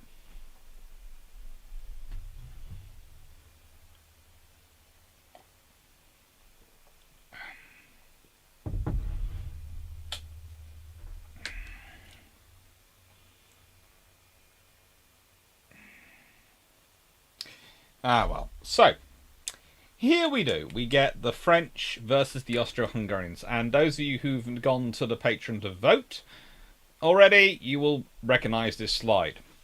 They won the Battle of Antiveri, which was good. They managed to fail to block the Groban and Breslau escaping, but they did manage to win the Battle of Antiveri. Although their force they brought was 2 dreadnoughts, 10 pre-dreadnoughts, 4 armoured cruisers, 1 protected cruisers, and over 20 destroyers versus 1 protected cruiser and 1 destroyer. Don't take this the wrong way, but if the French hadn't won that battle, the Royal Navy would have been probably crying at them for the next 150 years over that battle. The Austro-Hungarians would have been laughing, and the Italians would have been going, "Si, senor, do you mind if we take over this war?"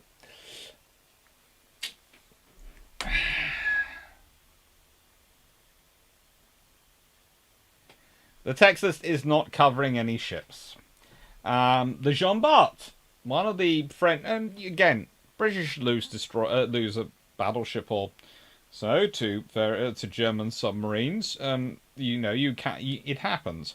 The Jean Bart gets torpedoed, manages to get to an island, patch itself up, and get home. But the point is, again, the Austrians have a lot less torpedoes, and the point at which the British get torpedoed, their destroyers are doing a lot more duties. So, hey ho, but it happens, and she is the former flagship of Lamprey, who by this point has moved into Paris. Because every time a new ship joins his fleet, he moves his flag to it. He loves to be on the newest and the best. We all love an admiral who insists on moving his flag to the newest and best ship every time she appears. It's such a redeeming quality. By the end of 1917, Vice Admiral Gabriel Darius writes, The military capabilities of the Army Naval, which has already been badly affected by the shortages of personnel and constant changes in the general staff, need to be maintained by frequent exercises. And although from March to June we are able to follow a normal pattern, the coal crisis is currently preventing any manoeuvres or gunnery training, even for the ships returning from repairs. The big ships have lost 50% of the capability they had several months ago. To be honest, the French Navy during World War One is always suffering. It is always suffering.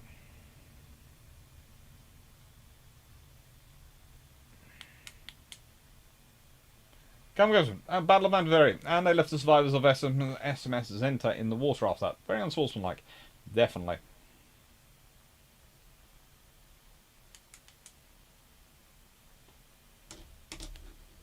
Don't have overkill much for that battle. Well, whilst I agree with the sentiment of not fighting battles fair, I don't believe in modulating forces so you turn up with the same amount as your opponent. There is a certain level at which at that battle you're going, yeah, you should win this one.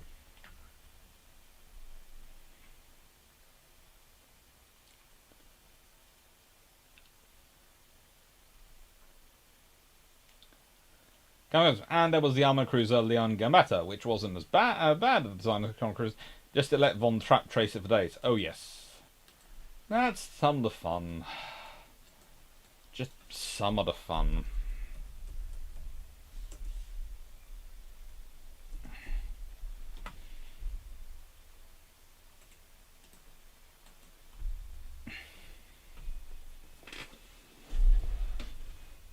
Now, here is the interesting thing. The important base for the war against the Austro-Hungarians was Malta, until the Italians joined in.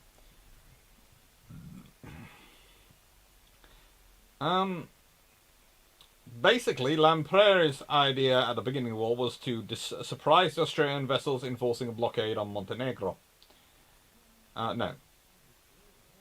Montenegro. Yeah.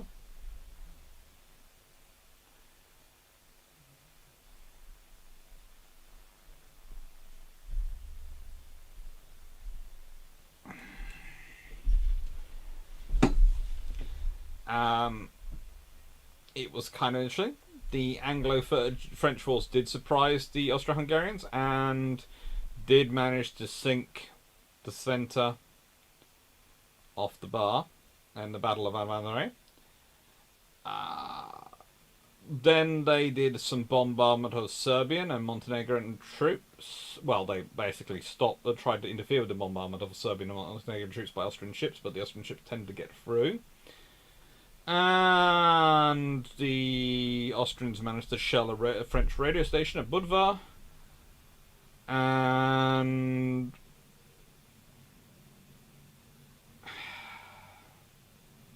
so a French squadron managed to shell Australian troops.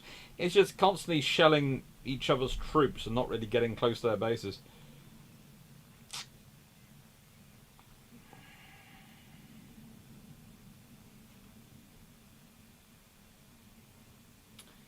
Basically, most navies are relying on minefields. As said, the Goeben and Breslau managed to get out, which causes the British to be even less trusting of Lamprere.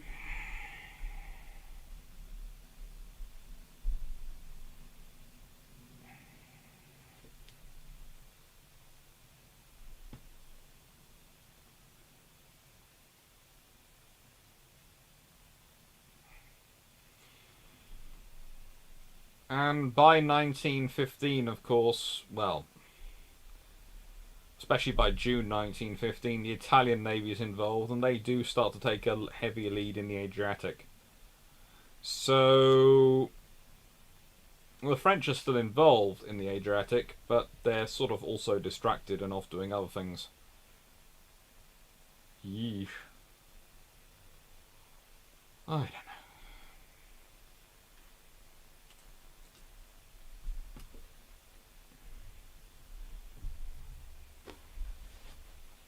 Hello, Jay Risner.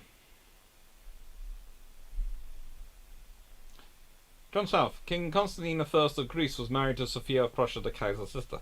And remember where Greece had ordered their battleships. The Ottomans had ordered their battleships from Britain. The Greeks ordered theirs from Germany.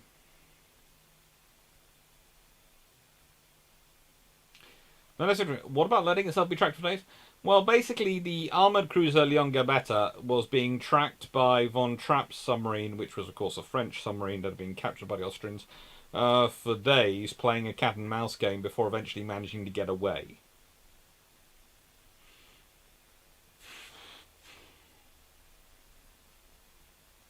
Hello, Dr. Aphonius.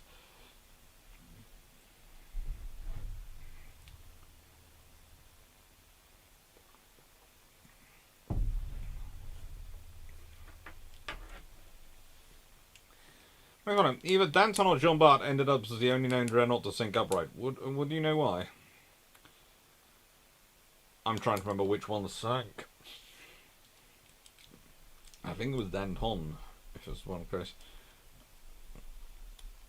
Didn't help with the thousand-year hatred of the Greeks that Turkey replaced the Ottoman Empire. That also, no, it didn't help.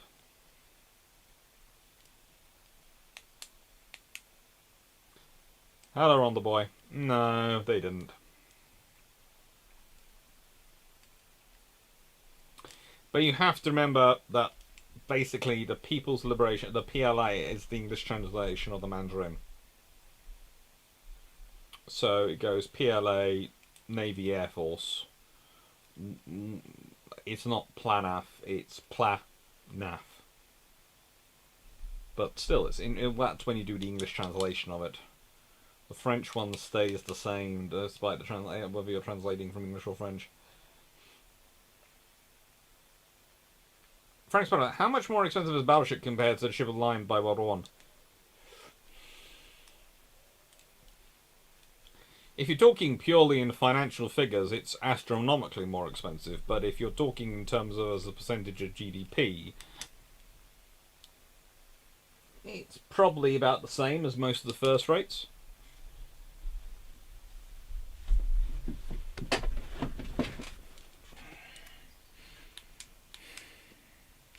The French are, how do I put it, having an interesting time versus the Austro-Hungarians. They tried to get into it. They tried to win it. But the same problems of geography which affect the Austrians in that Austro-Hungarians, in that they can't get out the Adriatic, means that for the French to go into the Adriatic, it's very difficult. One of the big things, Yickers, I'm glad to be of help. One of the big things they do manage to achieve is the evacuation of Serbian troops in World War One. That is one of the big things they achieve in the Adriatic campaign. I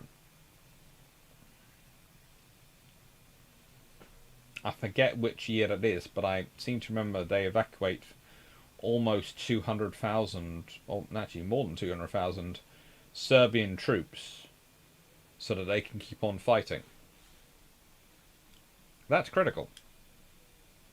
And that is the French Navy which do that. So they earn props for that.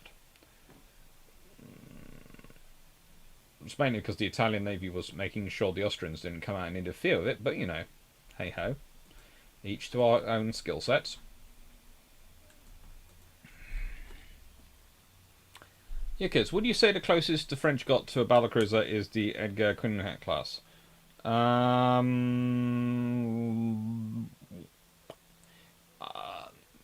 Yes and no.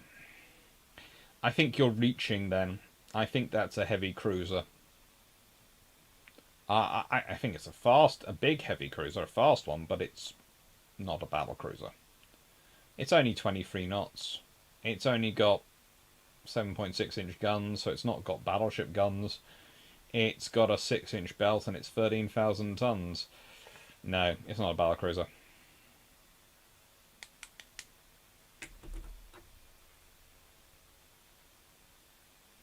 And the Dardanelles campaign. This, of course, is the Bouvet, which is sunk.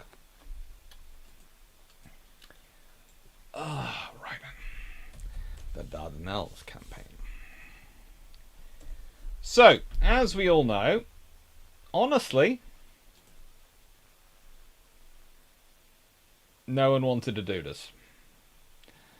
The admirals all agreed, and pretty much everyone who was involved agreed that you needed the Navy and the Army to turn up at the same time. But that wasn't how life happened. Both the French Chief of Staff and various other generals didn't want it to take place because they didn't like it, because they saw it as weakening the Western Front.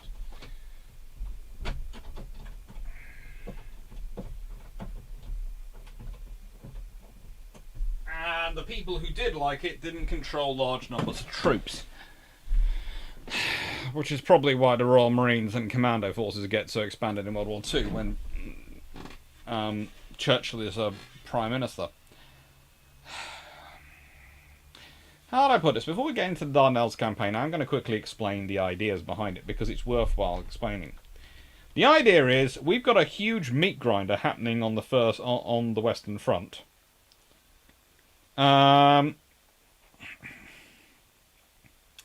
We can't win here. We can't keep throwing our strength against the enemy's strength, and it's just grinding us down. So how do we get around? Well, one of the first things you need to do is you need to work out how to combine your forces, which means you need to be able to start supplying the Russians. Well, if you can get through the Dardanelles, you can supply their warm water ports. Warm in comparative terms for the Russians, okay? I'm not saying they're warm, but compared to the Arctic and the northern things, they are warmer. The Dardanelles is the key to accessing it, and if you can support the Russians, you can keep them in the war, you can supply them with troops, and you can stop the Germans being able to concentrate their strength on the Western Front. You can also provide your own troops going around. It seems that it is a very strategically thinking, is actually quite a sound idea. However, as all high-risk, high-reward operations do in wartime, it depends on three things to work. It depends upon surprise, it depends on timing, and it depends on coordination. Now, surprise. Well, if you send the Navy in before the Army turns up, you kind of tell the enemy you're coming. Coordination. The Army and Navy need to be in sync. They weren't. And timing. Things need to move very quickly once you get there. You basically need to have the ships blasting things and troops going ashore at the same time, and the ships carrying on blasting through minefields, running the risks, while troops are going ashore. They don't achieve this. And I'll be back in a second. Someone just popped to my door.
And unsurprising, under such circumstances, it leads to losses.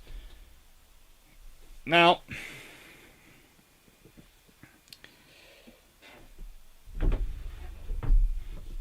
in December 1913, the Germans had sent a military mission to Constantinople, which meant that whilst Ottomans were probably better strategically staying neutral, the lack of a British ambassador, the outbreak of war in July 1914, and the various things the British government had done vis-a-vis the German, vis-a-vis the Ottoman battleships, which they'd requisitioned, had meant that there was a lot of problems.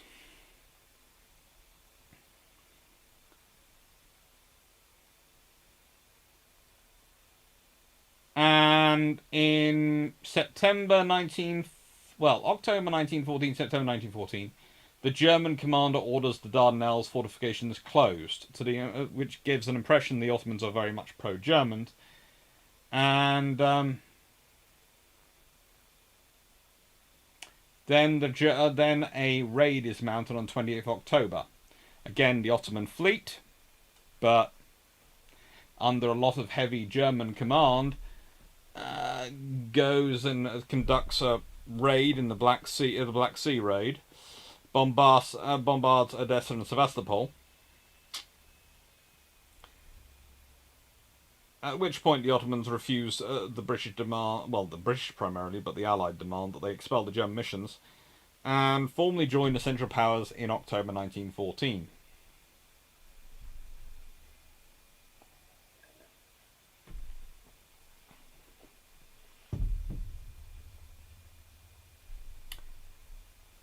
Oh, caramba.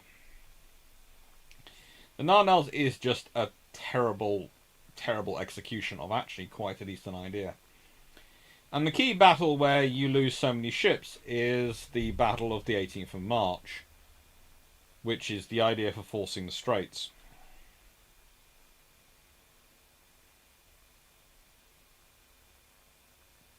Unfortunately, the battle cruisers of the Mediterranean Squadron, Indomitable and Indefatigable, as well as Suffren and Vrit, had actually French battleships, the pre-dreadnoughts, had attacked the Dardanelles before the declaration of war by Britain on Ottoman Empire.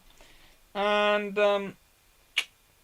this 20-minute bombardment had managed to tip the Ottomans off that their defences were vulnerable. And so they began strengthening defences, and they began laying a lot more mines. In fact, the mines quintuple.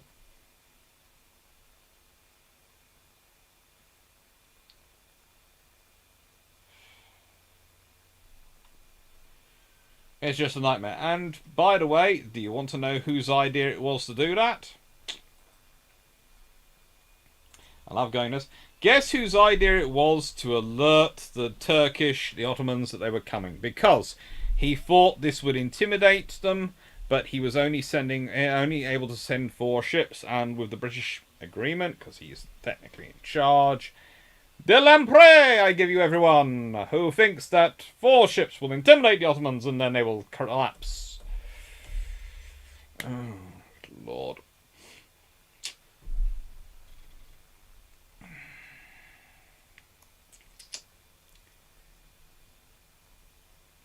Student Aviator, will you ever cover Gallipoli in full? Yes, at some point I will do Gallipoli in full. Roundabout, Flotte does not sound as nice as Army. No, but it sounds more naval. From a naval perspective, yes, I will do Gallipoli from a naval perspective at some point. Jeff Bealer, so the Edgar Quintet class is more equivalent to the Blucher. Pretty much.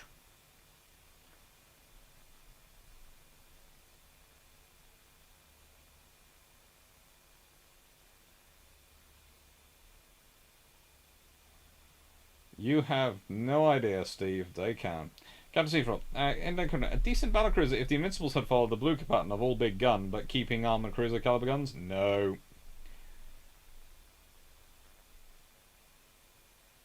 Carlos, Re-Langara was sunk by Von Trapp, but by U5. It wasn't sunk by Von Trapp, but by U5, which was a local design. Whitehead small sub. Hi. Hello. Yes, it is that Von Trapp, Karl von Gasberg, and Gosrose. Yeah, just saw this. Trials Battles Darings, the hardback. The Genesis models from C4 Publishing. The 30th of September 2021. £24. Yeah, lovely. It's up there. It's out there. I've got the proofs at the moment I'm reading through.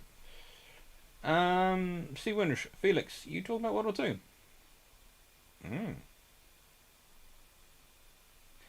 Zone 86, totally not stealing battleships paid for by the Ottoman public. Well, yes and no. The British were... How'd I put this? The Ottomans were very, very friendly with the Germans. And honestly, the British wanted to expand the ground fleet even more in case they took war losses. So, yeah. They took them over without any hesitation.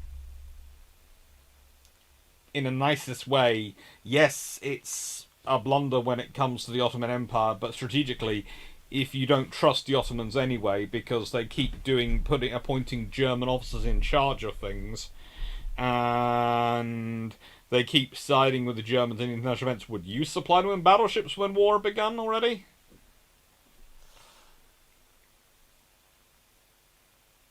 Dan, give Von Trapp a decent US sub in the Pacific Theater? It would have been interesting.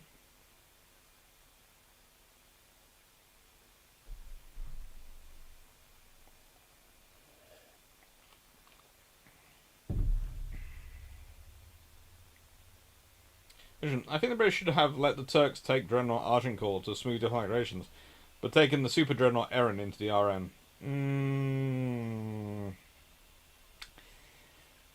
Yeah, but then you could end. Let's be honest. By the time the British take the battleships off them, there was already Goeben and Breslau on the move around. So yeah. Then I got Churchill.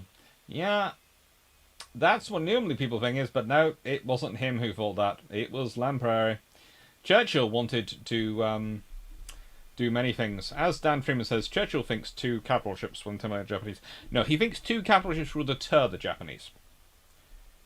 As said, as I've said many times, if you keep them back in the Indian Ocean, form the battleships already in the Indian Ocean, and call them a squadron, then you have a strong force, because you're basically going, we have 2 fast capital ships and 3-4 slow capital ships in the Mediterranean, in the Indian Ocean. You know, hey ho, send some carriers. Get a carrier out there.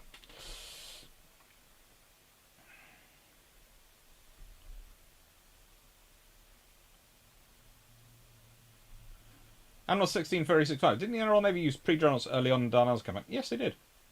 Pre-journals are perfectly fine to use for things like Darnell's campaign. And they even scare off certain dreadnoughts. But they do also send out Queen Elizabeth.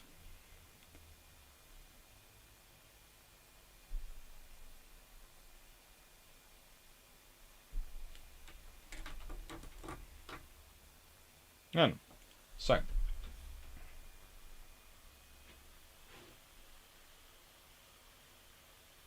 Yeah, Jeff Beeler, I think I've done a video about Emden launching a surprise attack on Penang. I'm sure I've talked about it. I seem to remember mentioning the Zemshung and the Musquet.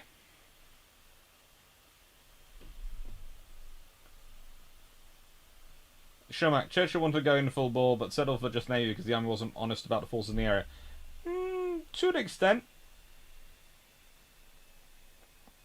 To an extent, but also there was a realistic appraisal of how much stuff you have to be able to move those forces around. And that's the thing, you need to move a lot of stuff around to be able to have the forces available. So, you have the Dardanelles campaign. And the Dardanelles campaign is, well, as said, we'll talk about the 18th. So, on the 25th of February, 1915,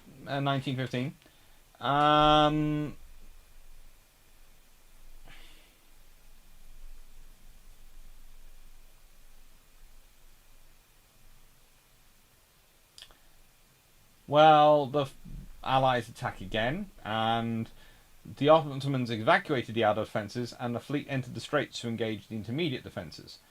Demolition parties of Royal Marines raided the Sed Albert and Cum Cail forts, meeting little opposition, as Royal Marines are wont to occasionally. On the 1st of March, 4 battleships bombarded the intermediate defences, but little progress was made clearing the minefields. The minesweepers, under the direct command of Roger Keyes, were unarmoured trawlers manned by their civilian crews, who were unwilling to work under fire. I can't think why. Especially just a strong current in the straits basically made it very, very difficult for them to work. And on the 4th of March, 23 Marines were killed in the raiding outer defences. Queen Elizabeth, HMS Queen Elizabeth, we're talking the big 15-inch super dreadnought, was called on to engage the inner defences, at first from the Aegean coast near Gaba Tepe, firing clear across the peninsula, and later in the Straits themselves. On the 30th of March, 9th to 30th of March, the cruiser HMS Amethyst led 6 minesweepers in an attempt to clear the mines. 4 of the trawlers were hit, and Amethyst was badly damaged. So on the 15th of March, Admiralty accepted a plan from Carden for another attack by daylight, with the minesweepers protected by the whole fleet. Carden, unfortunately, at this point is taken ill and is replaced by Jean de Robec, who was basically defeated before it even began, because Rear Admiral Jean de Robec is an interesting officer. And so we have the 18th of March. And the 18th of March is when the Bouvet gets sunk, Irresistible gets damaged, Ocean gets damaged. Actually, no, they get sunk, I think. The Galois, Inflexible, and Suffren all get damaged. And it's here's the thing. As I discussed many times, your starting the plan is in November 1914, and you're executing the plan by March 1915. You've had roughly 5 months, 4 if you want to be particularly conservative.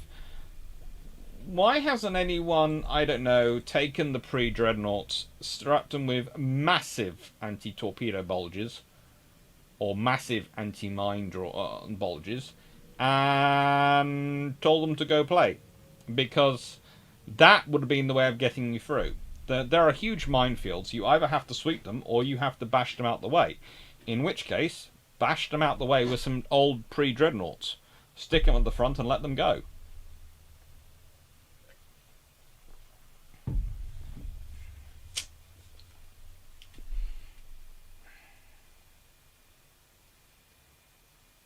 Hang on, where are the Russians in this conflict?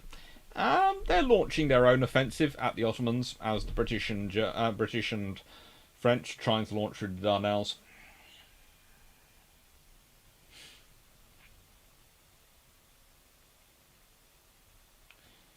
Tasha Sue Vachel. Using only expendable ships was a reasonable idea. The other part was how those ships stopped being expendable as soon as some were lost.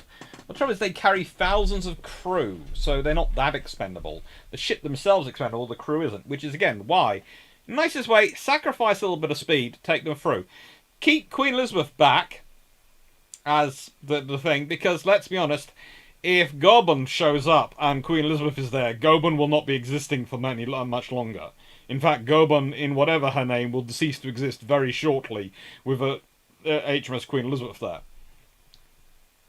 Even if they decide to run away from her, there isn't much space they can run, because you have enough pre-dreadnoughts holding the channel, holding the actual thing. Where does Goban run off to? Runs off to the other side of the Black Sea? Well, Queen Elizabeth will quite happily hunt you down there. Yes, it will outrun you, really. Your engines haven't been maintained in a while. You aren't able to get the better fuel you need. You aren't able to go your top speed. You quite probably are limited to below 225 or knots, or possibly below. In which case, Queen Elizabeth will probably catch you and muller you.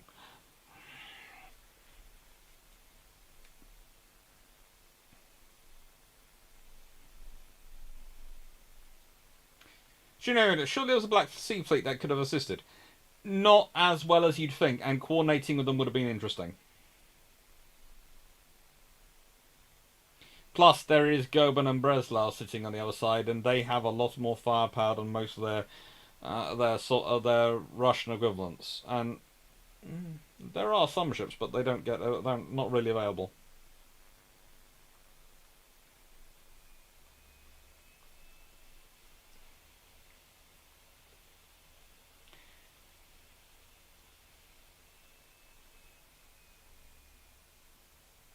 Animal 16365. Hindsight is 2020. They probably didn't take much to consideration of them on mindful of them slaying more mines. This is the interesting thing. The British actually probe the Straits are actually probed with destroyers on several occasions, including on the 19th of February 1915. 2 destroyers are sent in there to probe the Straits and find out where the minefield is. There is a lot of effort put in to try and find out where the minefield is. So they try their best. But as I said, on the 18th of March they push in, and Keyes writes, "The fear of their fire was actually a deciding factor of the fortunes of the day. For 5 hours the destroyer, Ware and picket boats had experienced, quite unperturbed and without any loss, a far more intense fire from them than the sweepers encountered. The latter could not be induced to face it and sweep ahead of the ships in B-line. I had the most indelible impression that we were in the presence of a beaten foe. I thought he was beaten at 2 p.m. I knew he was beaten at 4 p.m. And at midnight I knew with still greater clarity that he was absolutely beaten, and it only remained for us to organise a proper sweeping force and devise some means of dealing with the drifting mines to reap the fruits of our efforts." However, on the 18th of March, de Roebuck writes, "After losing so many ships, I shall obviously find myself superseded tomorrow morning."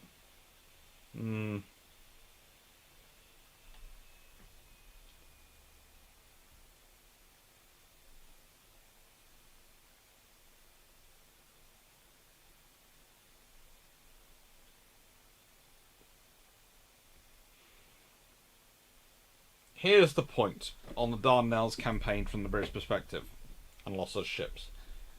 The Royal Navy ordered roughly 600 ships. I disagree with some of the claims, but it's roughly around that area. While Admiral Fisher was First Sea Lord, which approximately is about the same amount of time as the Dardanelles campaign takes place. So any losses the British were expecting to use up very quickly. And in fact, the US ambassador to Constantinople had been told by the Ottomans that when the British renewed the attack on the 19th of March, they would break through surely and would be destroying Constantinople. However, the British didn't renew the attack on the 18th of March, probably because de Roebuck is already defeated. He believes he's going to be defeated before he even gets into it, and so they don't. The importance of, up here, if you're a commander, if you accept you're defeated, you're defeated. If you decide you're defeated, you are defeated. You know, if we look at all those campaigns in history, commanders who decide they're not defeated are often far more difficult to fight than the ones who decide they're defeated.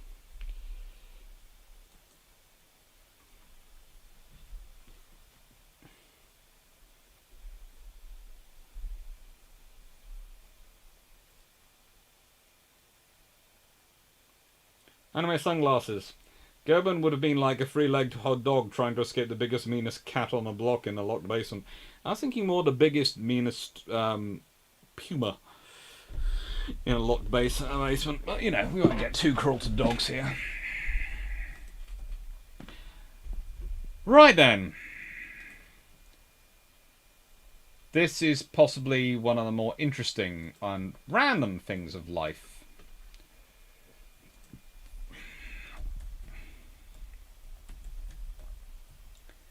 Now,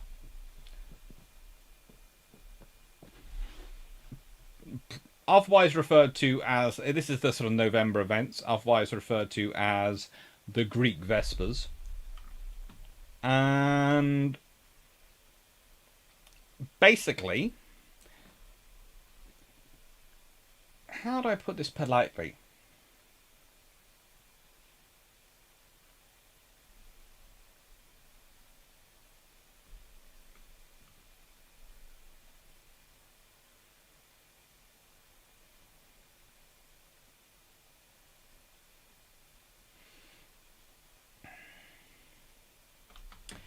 Whilst Greece had been fairly successful after the Balkan Wars and doubled her territory between 1912 and 1913, Greece was in a difficult position. Their Aegean islands were contested by the Ottoman Empire. Bulgaria was trying to strengthen itself to attack Greece and Serbia again. And the outbreak of World War One meant that all their potential sources of allies and support and military equipment were concentrating on doing other things.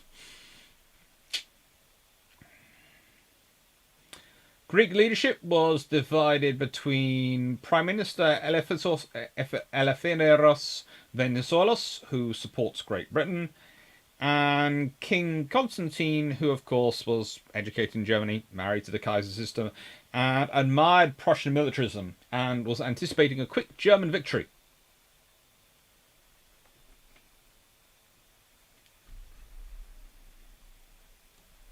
Why is it everyone's always thinking there's going to be a quick victory? How many wars have resulted in a quick victory? I know, you're going to come back to me with the Franco-Prussian War. But that's kind of rare. And notice that that's France on its own versus Prussia. This was Russia, Britain, and France versus Germany. It was a different kettle of fish. In 1915, Britain offered Greece the territorial concessions in Asia Minor if they would participate in the upcoming Gallipoli campaign. This was supported by the Prime Minister, but the King and his military advisors, who were mostly German or German-trained, opposed it. Hence, the Prime Minister resigned in February 1915. Then the Prime Minister wins the May elections and forms a new government. So, when Bulgaria mobilizes against Serbia in September 1915, the Prime Minister orders a Greek counter-mobilization and asks the Anglo-French army to defend Thessalonica and aid Serbia. To which General Maurice Sarrail, the French one of the French officers, lands on the 22nd of September 1915 and entrenches around the city. At which point, the Prime Minister wins a vote of confidence in the Greek Parliament, helping Serbia. Unfortunately, the King then decides he's going to dismiss the Prime Minister and Parliament, which is against the Constitution. At which point, the Liberals, the party Venizelos is the Prime Minister, is the leader of, boycott the December elections.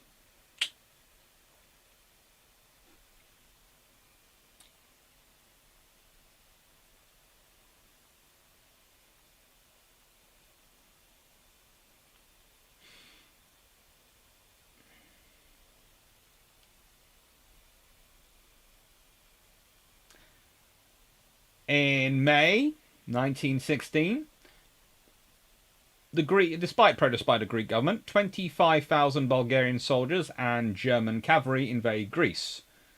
The Greek forces at Fort Rappel surrender. And this was because of General Sarrail's troop movements and Franklin being ordered to Falkenhayn, the German commander, being ordered to occupy certain points inside Greek territory. And the Bulgarian soldiers start to immediately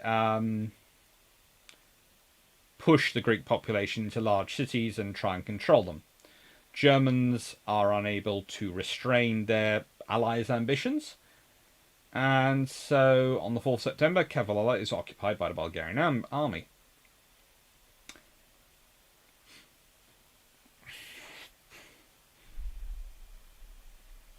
At this point, the Prime Minister does what all good politicians do. It's not the King's fault. The King is popular. The King is loved. It's his advisors. You've heard this in many, many civil wars and many scenarios down the history. It's not the King, the glorious leader's fault. It's his advisors that are wrong.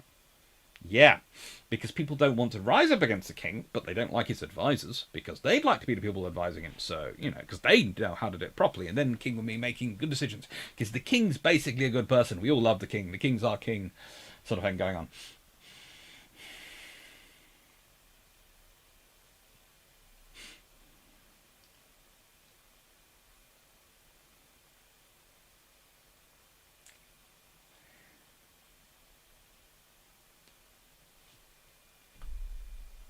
Anyway, there's a coup in Thessalonica and various other things because the army are pissed off with being told not to fight the Germans who are invading their territory just because the king's friendly with them. And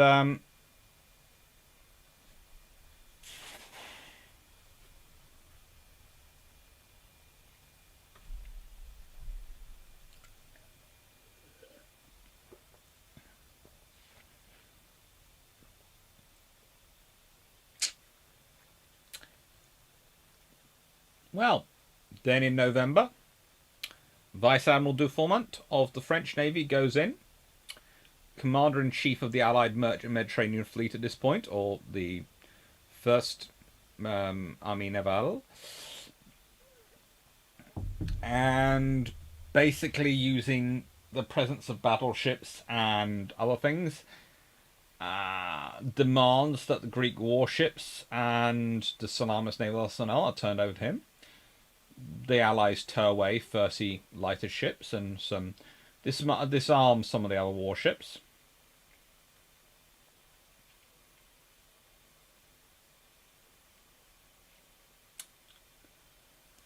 But this gets worse. And eventually it leads to the Battle of Athens.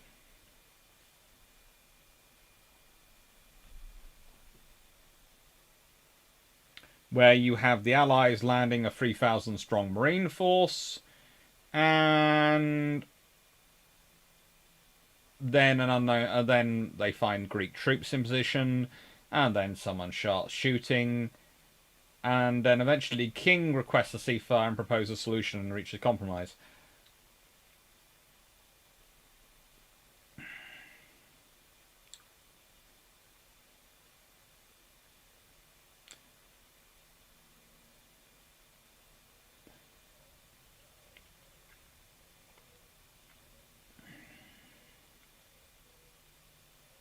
And it's just not good.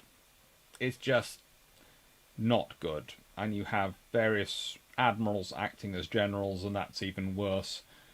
The British are never quite sure why the French insist on admirals going ashore to act as generals. The British don't mind sending naval parties ashore, but And that is what French admirals are getting up to. They are fighting ashore.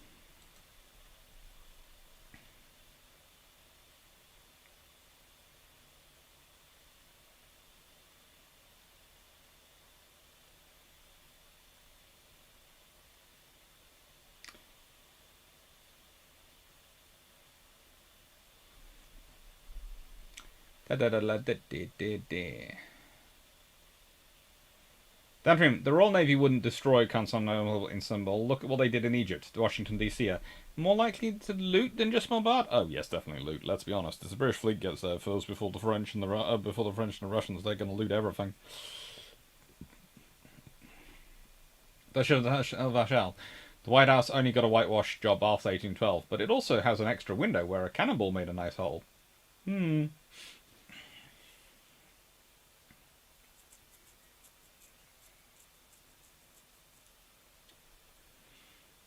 That's the crime. Then you've got the... Oh, fuck. My centre is yielding. My right is retreating. Situation excellent. I shall attack. We won't get into fuck.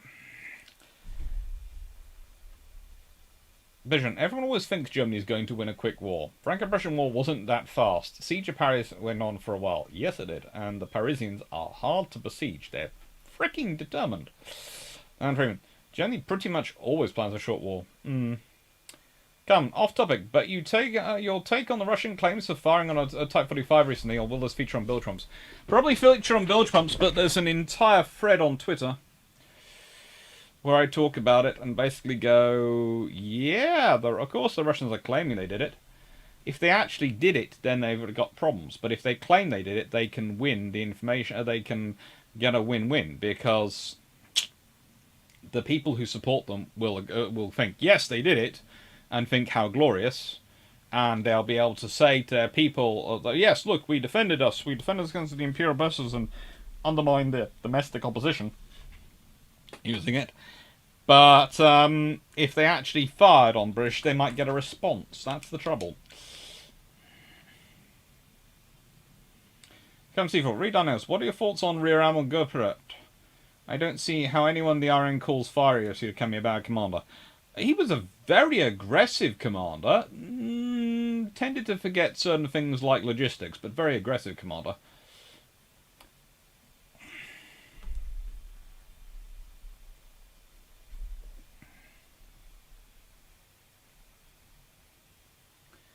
Jepia, you are the German king of Greece. Of course you don't have enough popularity to rule autocratically. Surprised he had any support. He believed he did. He believed he was amazing. Shumak, oh, what? We can replace a king? Oh yeah, how? But I just do what that while nobody is looking. Jeffrey, isn't the Tsar of Bulgaria also German, like the King of Belgium? There are a lot of Germans around on various thrones.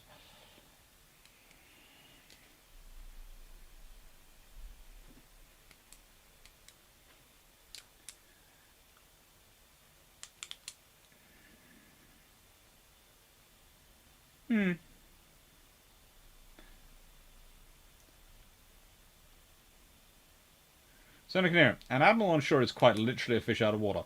Interesting. Danfring, French admirals fighting ashore. Look at all the VCs that awarded British admirals for land campaigns in the 19th century, even in deepest deserty Africa. Yes, but this was usually before them being an admiral. When they're a captain or something below, they'd be sent in charge of a naval brigade. Once you're an admiral, it's usually a case of you stay with your ships.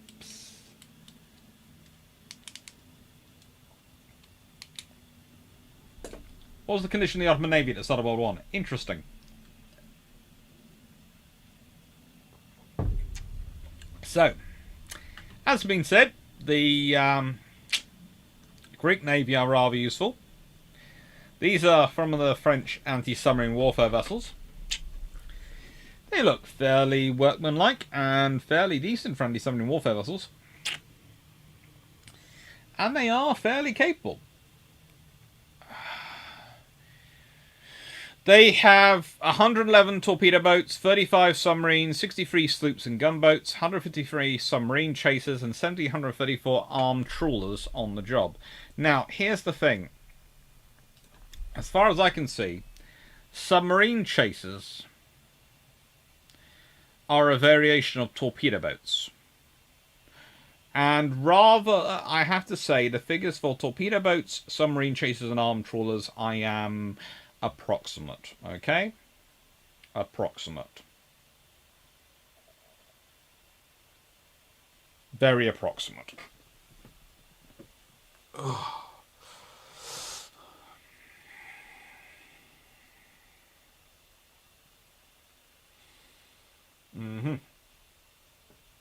Amblaski, half those ISW ships look like our merchants. That's because they pretty much are, in terms of their design. It's kind of the same idea as the British put into the World War I Flower-class sloops.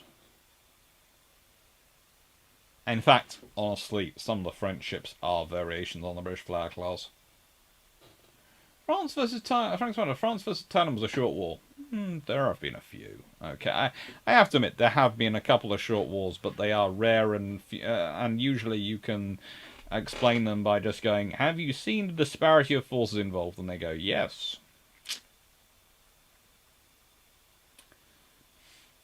That would explain it. That would explain it a lot.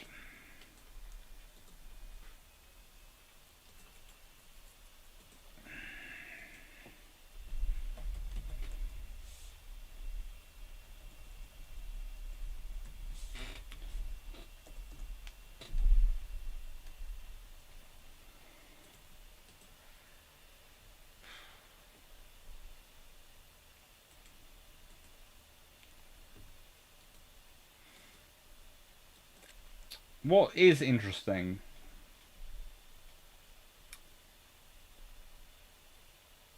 is their organisation. Because, let's put it this way. By 1916, and starting with British-built Flower class vessels,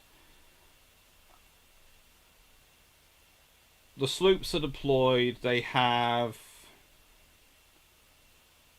8. They deploy sloops into the Mediterranean, of which one of those does get torpedoed off Algiers by U-35. And they have a whole lot. Flower class, Marne class, Ariete class, Scorpe class, Ville d'Ise, and Doubledo and Flamand class used to basically operate on various issues in the Channel. And that's one of the interesting things about the French, especially as the Japanese and Italians take the lead in the Mediterranean. The small ship forces of the French do start to turn up more and more in the Channel, especially as they get better built vessels for the Channel.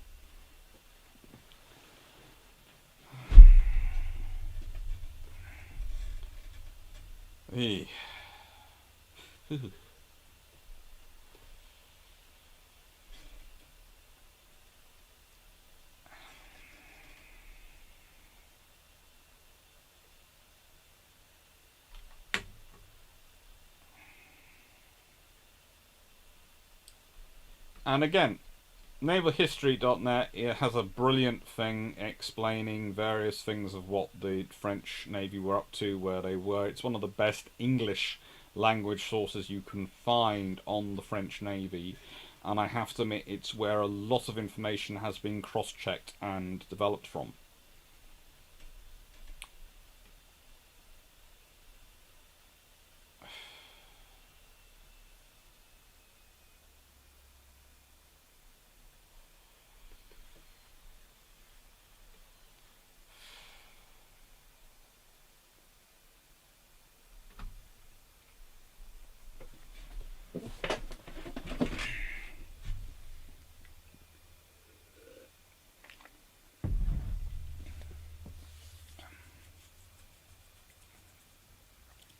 And whilst theoretically the Commander-in-Chief of the Army Naval was the Allied Naval Commander-in-Chief in the Mediterranean, you have to remember a lot of the time various officers do not take any notice of him. Especially Italian ones, but quite often British ones as well. So this falls as fun with the U-boat, dealing U-boats, and when the Japanese turn up, they're even worse. They basically look at their French counterparts and go, "What are you saying to me?"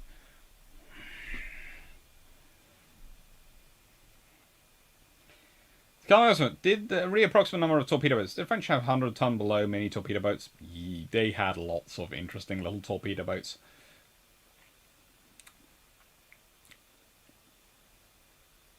If it looks like a merchant that the U-boat commander may not realise it's defended and helps rapid building. Pretty much.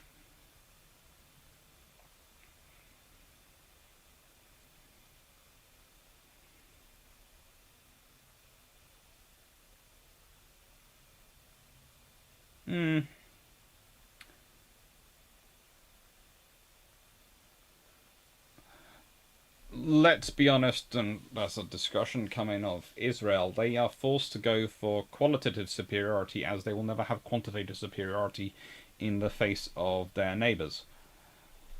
Although occasionally they do actually achieve qualitative and local quantitative superiority of force. So occasionally they achieve overwhelming victory literally because they manage to achieve local, quantitative, as well as qualitative superiority.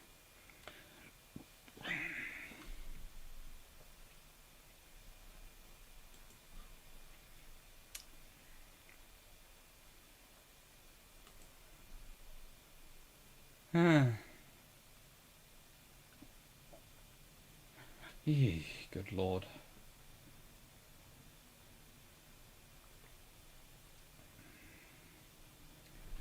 There's just so much going on.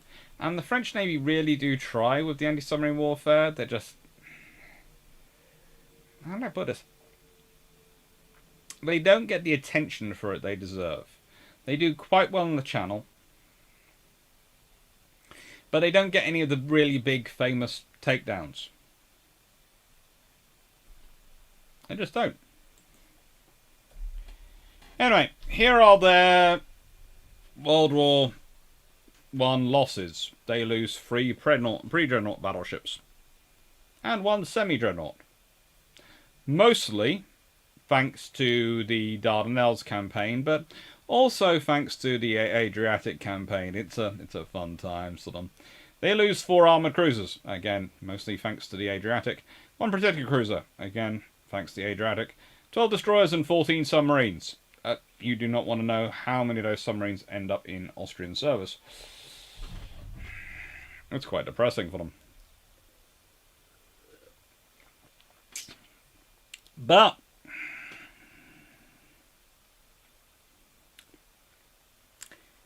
they are building the Bretagne class, which is their new, better, improved dreadnoughts. That will replace their losses, is the theory. They lose 3 pre-dreadnoughts and 1 semi-dreadnought, and they launch 3 dreadnoughts. And let's be honest, let's consider these ships. Oh, what's a doozle? So we have the guns at 1 layer, half a level below for the centre turret. Then half a level below that we have the foremost turret. Slightly above that we have the X turret, and then very much below that we have the Y turret. So we have not a single turret on the same level. Not a single one. Okay? Here's a basic thing for your gunnery. I'm going to make this very simple. If your guns are on the same level, it gives them a very similar base point for doing your targeting calculations. The more levels your guns are on, vis-a-vis your hull and height above the sea, the more of an issue this becomes. So, that's why ships usually like to have 1 or 2 levels. 2 levels if they have to go super firing. Usually they prefer 1 level. Sometimes, for reasons of economy, speed, or weight, they will end up with 3 levels. It is very, very rare. In fact, I can think of only 1 class in the entire history of dreadnoughts. I can think of 1 class. The Bretagne class, which has 5 levels. So, for those of you who think that the French Navy doesn't suffer because of its various changing in ministers, changing in admirals, different yards, arguing infrastructure, and all sorts of things, here is your case. And here's the thing, they build these ships, they do pay for them, they build them, so this is not money that's taken off from the army, this is money that could have been spent on the army, would have spent on the navy. Understandably, it does need some money spent on it. But even the money they do spend, they manage to spend badly.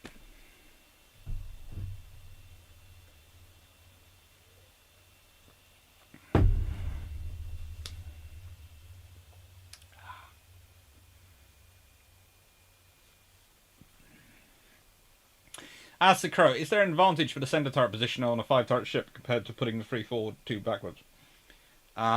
It's basically weight and metacentric height.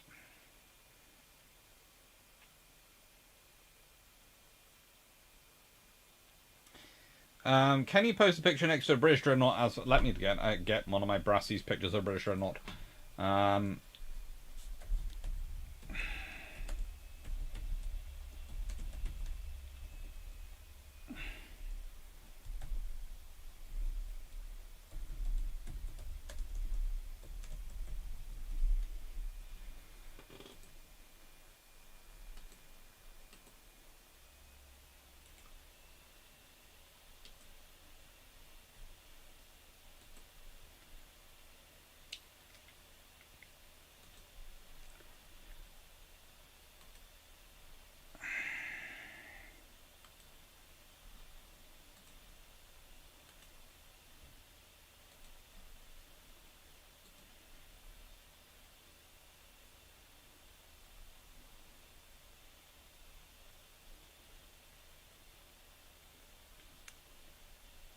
B, C, D, E, F, G, H, I, J, K.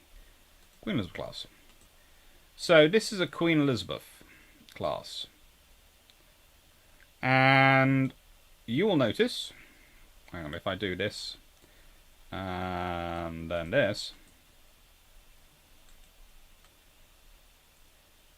I can put them, broadly speaking, next to each other. They're slightly different scales, but they're, broadly speaking, next to each other.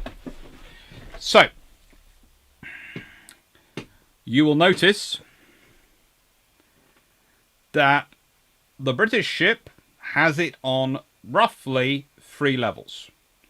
In that you have the forward turret and a turret and X turret roughly on the same level, give or take about a half a foot. I think, from memory, or a little bit less maybe. You have the forward turret higher and the aft turret lower.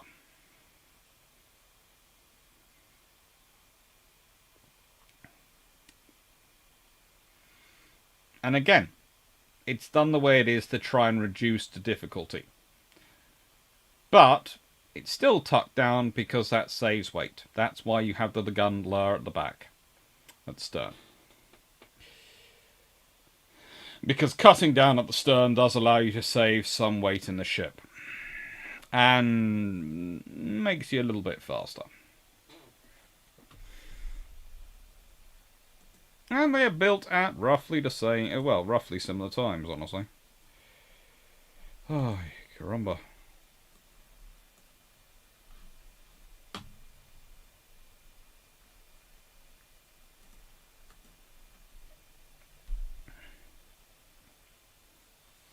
Dan Freeman, the latest Marine National Pursuit Adrinor. 5 turrets spread across 6 levels with a secondary on them. So much below all line? No, hopefully not.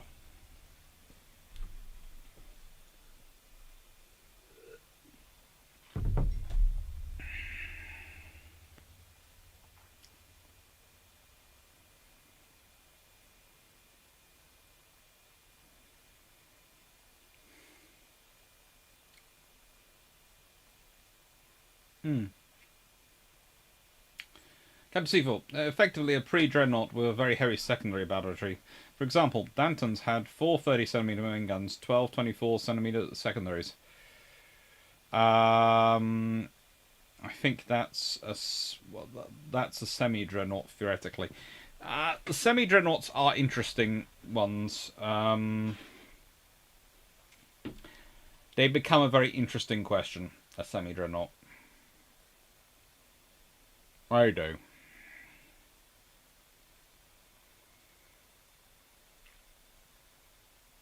Abadaski, also, Britannia armor belt is too long. It shouldn't start right at the bow, rather somewhere in front of the forward ammo surge.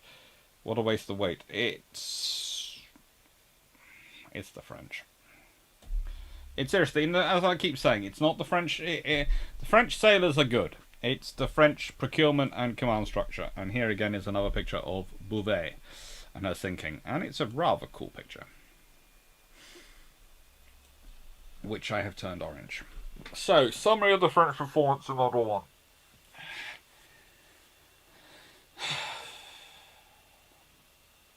The French Navy try their best. They honestly do. They really do try their best. They really do try to achieve the things they can. And they work very hard. But they're in a constant problem because they constantly have to deal with the world as it is. And the trouble is the sheer inertia of what they're dealing with is problematic. They actually order and build a class of pretty much pre-Dreadnought after HMS Dreadnought has entered service. Okay, you can understand if they paused and finished them off as the British did with a couple of theirs. But no, these were actually ordered after the Dreadnought had been entered service. They are always in a problem in that cancelling stuff, taking decisions, no one seems to be responsible. And the people who are responsible keep changing. So you don't have any oversight of procurement. So the French Navy in World War One is set up to fail. They have, in many ways, the oldest, most out-of-date fleet you can possibly imagine. And, by the way, this is again repeating World War Two. 9640. For the benefit of a clueless, a jar of jam, what is a semi-dreadnought exactly? Okay, so, a pre-dreadnought is one which is built with all its guns, to an extent, you know, are built in the standard pre-dreadnought idea of about four main battery guns in 2 turrets, a one forward, one aft, and then secondary, a large secondary battery, because their idea is they're going to get closer in range. And then a semi-dreadnought is when you build something which has very, very large secondaries, as was said earlier, which are practically are almost the size of a main battery, but they're not. So if you were the British, let's say you built a semi-dreadnought, your principal guns might be 12-inch, but your secondaries will be 10-inch guns. Or as the example used earlier, they used 4 30cm main guns, or again 12-inch, and they used 240mm 24cm secondary, so pretty much 10-inch. And that was Danton's, which had 12 24s. Broadside, if I remember correctly, of 6 24cm and 4 30cm guns. Which actually just complicates your matters even worse. It makes things even more difficult.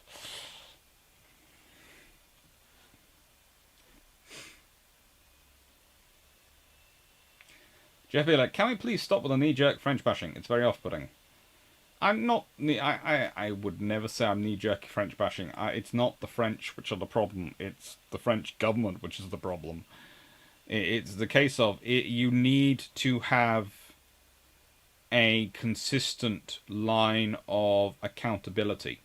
And the constant turnover in senior officers, in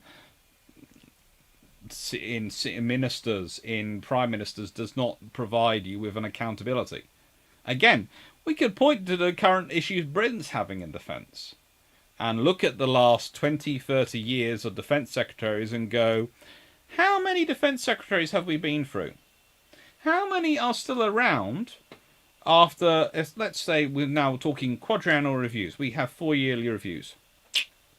How many defence ministers are in charge for the 4-year review, and then are in charge by the time you have the second 4-year review? The one that follows it up. Very few. Very, very rare. In fact, the average, I think, is about 3 between each review. Although, please don't hold me to that, because that's off the top of my head, doing some mental maths. And I'm a historian, not a mathematician, so I could be getting it wrong. It's the classic problem. You cannot hold an organisation to account, if as complicated as defence, if you keep changing the minister. It's the same with health. It's the same with any complicated ministry or complicated business or organisation. If you have a constant turnover of leadership, a constant change of ideas, you will not create anything worthwhile, because someone will come with the idea of what to do. They'll go. The next person will come in and go, I think I can do better. I've got a slightly different idea, and change it. Next person will come in and do another slightly different idea and change it again. And then the fourth person will come in who's delivering it, and it's actually turning up, and they'll have completely different ideas again. And it's just a constant problem.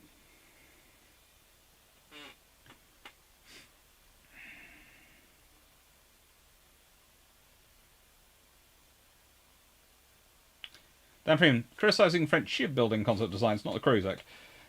Some publishers had but a product of rapid cycling governments and mixed priorities for the nation's defence. Pretty much. Why should the height of the turrets matter for accuracy of salvo? Normal dispersion should be much bigger than any small differences in height caused by shells to drop a bit further. You would... Actually, the calculation, once you're over at certain ranges, it becomes a lot easier to get more accurate. The small differences in height the differences in height that you have between those are not so small once you're talking about the ranges you're talking about. If you're talking 28,000 yards, if you're talking the maximum range you can be talking about with some of these shots, that those differences become big things. It's like anything. At short range, it doesn't matter.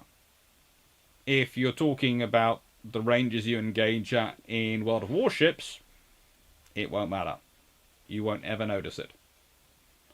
But if you were doing that without a lot of mathematical computations, without the computer AI assisting you, a lot in as it does in World of Warships, it would be very, very complicated. Seneca, why were there still any wooden-hulled warships in service in World War I? Maybe in the colonies. There are some very interesting ships which have teak and iron on them for their hull, but mostly very small ships. Very, very small ships. I was asking, actually, looking at geopolitics, France should have had a stronger navy, much stronger navy. They had a colonial empire to hold, lots of cruisers for that needed, and a strong home fleet. You'd have thought so. Jeffy, look, the World War II French fleet is much more modern and capable force, hampered by the fact the Army and Air Force lost the Battle of France in 1940. I would argue the World War II fleet is better. I would argue that, though, they are still hampered by the infrastructure and the other problems that had affected their predecessors.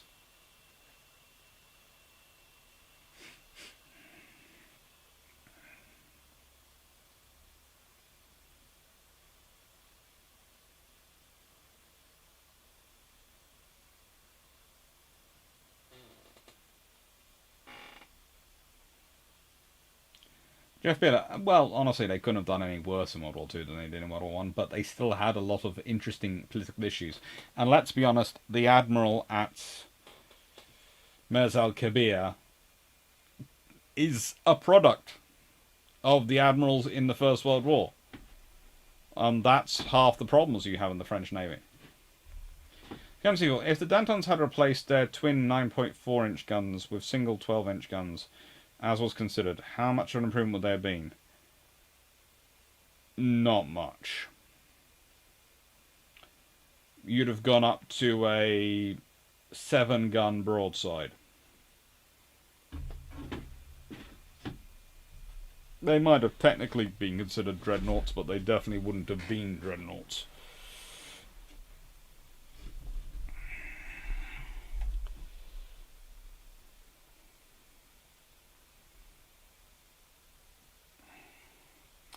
Jeff Aylett, the Dantons were optimised for close range, where fast-firing 9.4-inch would have been more useful.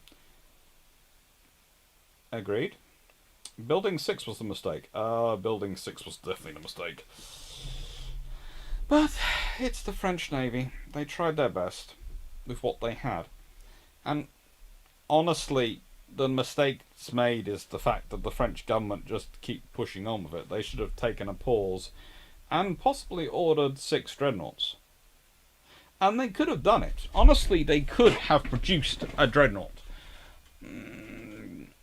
My thinking is it would probably have been an 8-gun design rather than a 10-gun design. I'm not sure whether it would have had a super firing guns. But they could have done it.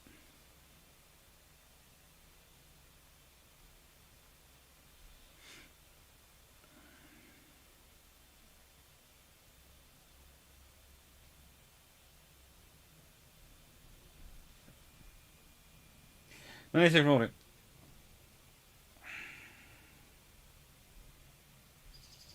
Yeah, the zinc blocks. That's for the LCS, though. That's more a bilge pumpsy thing. Forgetting blooming zinc blocks.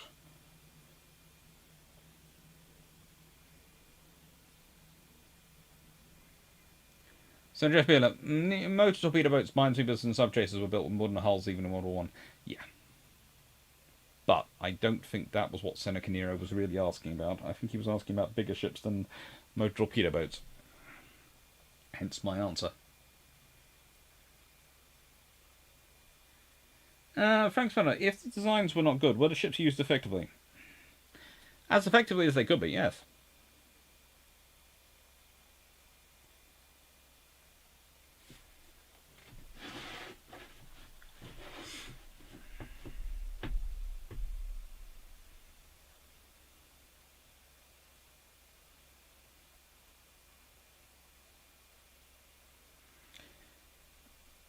There is an interesting discussion going on between Albert Zasky and Dan Freeman about how big a fleet the French needed. Honestly, they needed a bigger one than they had, but...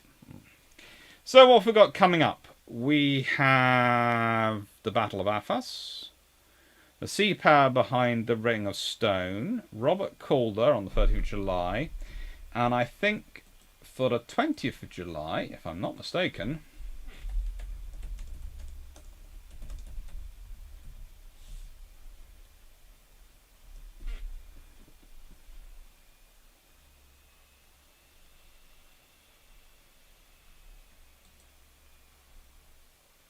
I'm doing the Battle of Lissa. So on 20th of July is going to be the Battle of Lissa 1866. And 1st of July is going to be the Battle of the Philippine Sea live. And that's going to be that discussion. And we've got a year of brew ships on the 27th of June. And I'm honestly going to be taking time to decide what 53, 54, 5, 6 and 7 are going to be in terms of brew ships, because I'm away for a week doing research. So it seems sensible to take my time and think about it, which is what I'm going to do. And now I'm rather hungry. So, any questions before I go? Because I haven't eaten, and I've just been told that my food, the thing which I had put aside for my dinner, has been cooked for the dog by mistake. I love my family. Oh.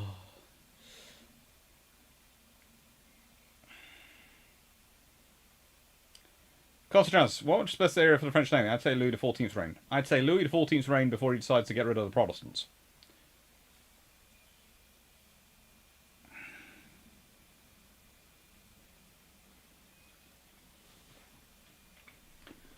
Take care, Alaskar. Come on, guys. At least one German merchant raider was a sail ship. Yes, I think there was one on the ground.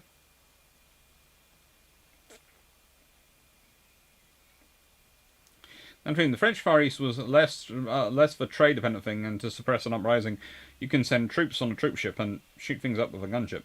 Piracy is sorted by the RN. Also remember, the pre-World War Great Britain was very careful not to have any official obligations towards France. At least that conclusion comes from my lecture of Dreadnought. Yeah, pretty much the Royal Navy didn't want to have, Britain didn't want to have any actual commitments. The Entente Cordiale is called the Entente Cordiale rather than alliance for a reason.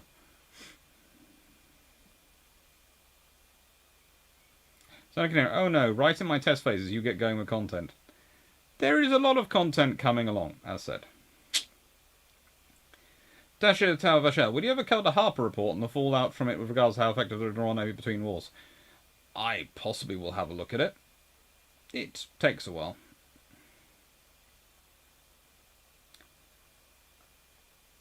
We'll get a battle of Aramis or Portsmouth. No. Aramis, what's dinner? I'm not sure. Whatever I feel like ordering, I think, at this point. Frank Spanner, who was the oldest admiral captain brought back into service? Which admiral captain was out of service for the longest time and put back in? Honestly, can't remember. There were a fair number of them. But honestly, if we're going back to admirals brought back into service, the point I would like to make is that Vice Admiral Marie Jacques Charles Aubert is pulled out of freaking retirement. As a Vice Admiral, is pulled out of retirement to come back and serve. So what? You can get you get the can of dog food? No, I'll get whatever I order. Jeff Beerlick, can you break long patrols into 1 hour blocks? Easier to schedule to watch. I am probably going to manage that with the castles one. The individual one-off long patrols, sometimes I manage that, sometimes I don't. It depends if I'm going to keep repeating myself. Basically, I do a practice run through, and I decide if I'm going to keep repeating myself, if I do break it up, then I'm going to do it as one go. And I try and make as many of those dividers as you can. So you know the things where you break it up into sections on YouTube, I try and do that. But if you can, if I can, I do like to try and break it up into 1 hour sessions.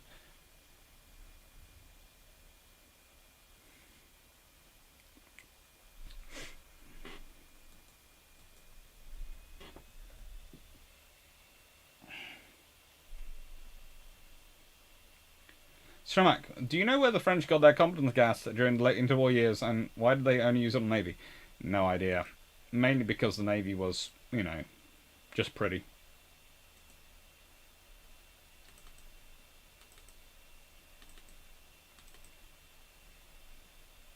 That's the advantage of the Navy. And remember, if you want more emoticons, that is the advantage of joining the YouTube section, because, well, that allows, the more people there are, the more I get to build do custom emojis. Rather fun things. Franksman, are any of your lectures given college credits? I do believe, well, there are the academic skills ones are by Kingston University, but that's about it. Franksman, did Fisher make a major misstep in getting rid of Britain's massive gunboat fleet? Yes and no. It was a mistake getting rid of it without doing something to replace it. Frank also the Austro-Hungarian Navy was pushed back with the idea of Pax Britannica. A few months later, their screw corvettes had to shoot it out with Greek pirates. Then they got some funding. It's always fine. Frank, was there an average literacy rate or intelligence for the common soldier and sailor?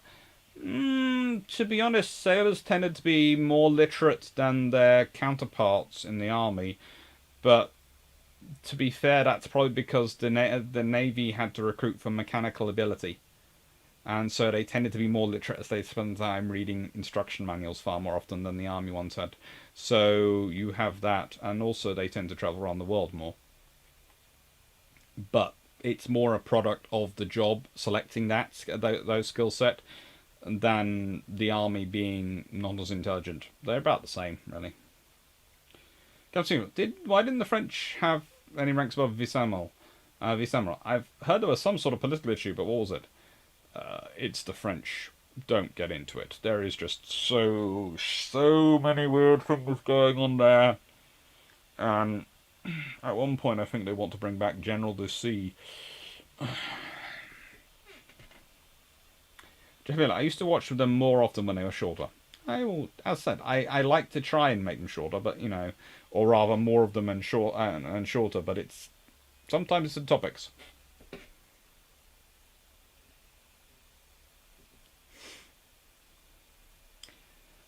Frank, have you ever heard of the Operation Safari when the Germans took the Danish fleet in 1943? When they tried to take a whole chunk of the Danish fleet, and the Danish tried to get quite a large amount of their fleet as far away from Denmark as possible. Yes.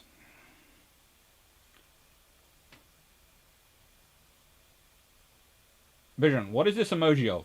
Beef Wellington. It's the first one I made.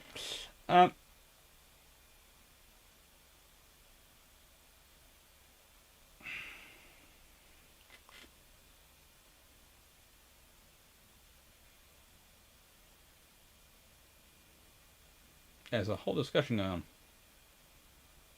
Peter.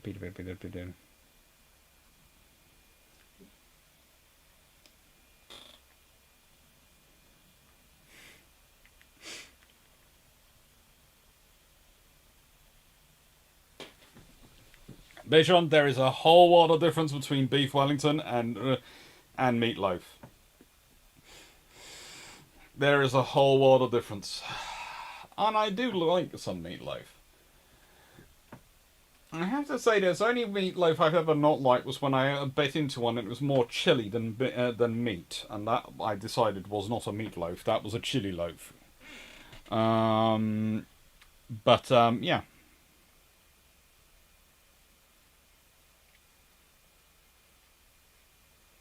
There is some sort of tradition. The French do have admirals at certain points. Let's see.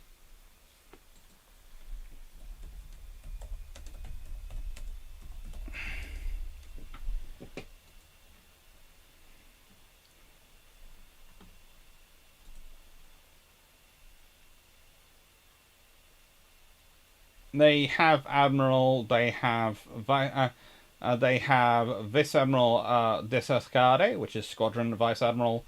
They have vice admiral, and they have contra admiral or rear admiral. Now,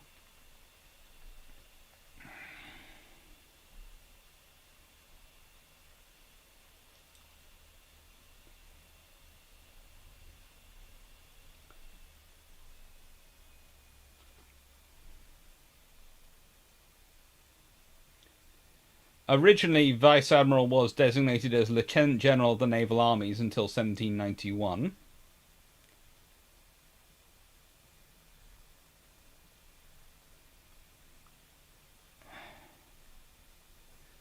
And, well, even now, the two highest ranks, Vice Admiral Desagare and Admiral, are functions rather than ranks. They're assumed by officers who only rank as Vice Admiral.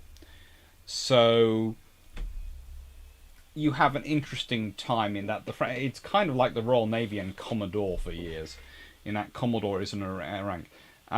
Only Francois Darlan has had the rank of Admiral de la Flotte, or Admiral de Fleet. He was refused the dignity of being made Admiral of France, which was the original thing, which was the Senior Admiral. It's restored in 1805.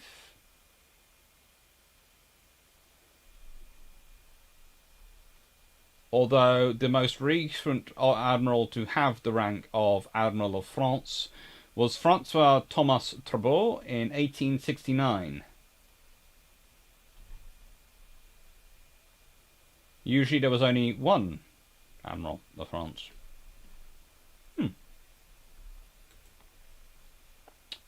It's a fun thing, French ranks. Right then, at some point I should do Admiral ranks as a discussion at some point. Right. Thank you, everyone. Let's quickly make sure I haven't missed any questions. Make sure I have a good picture of Simon while I'm doing it. I was asking, maybe try cutting long patrols into 20-30-minute parts. I sometimes also have problems finding one plus the free time to watch them in one go. I do try. As I said, it's the topics. If I find myself going to repeat myself over and over again, if I'm breaking it up, then I don't. If I can, I do.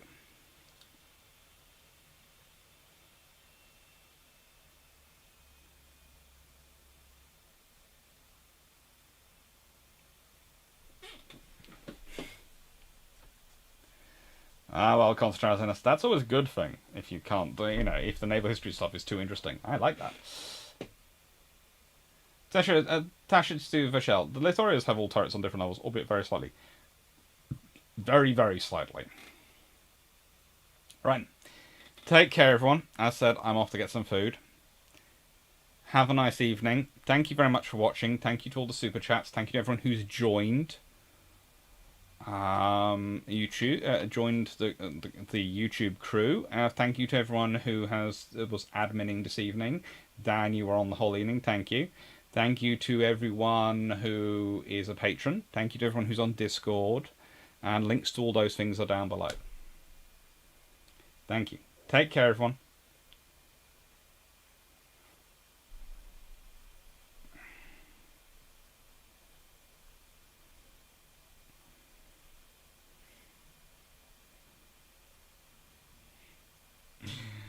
Take care, Greg Solohowski. Take care, Bichon. Take care, Steve Windress and Mally6040, DG40. Thank you. Take care.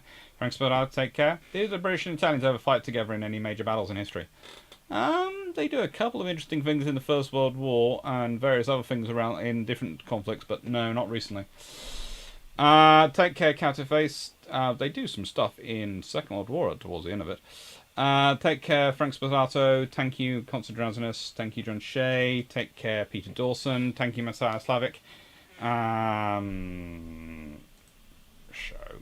Thank you, Jeff Beeler. French Vice Admirals are equivalent of British Admiral during World War One, but the British like to pull rank and pissed off Darlin. But, yes, but also the Vice Admiral is promoted to the rank of Admiral. He acts on the title of Admiral, whereas the British Admiral has the rank of Admiral. So that's why the British said our Admirals are senior to your Admirals, because they have the rank, they're not just exercising the role. It gets fun. Take care and have a nice evening. Thank you.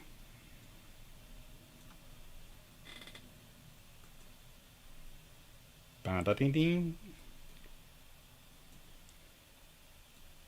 Bum. And bum.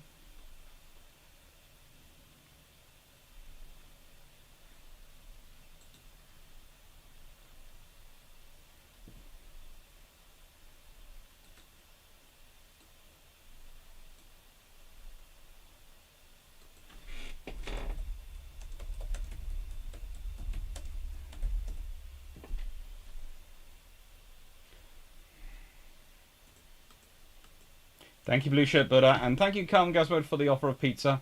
Don't worry, I will sort myself out. Take care, everyone. Night night.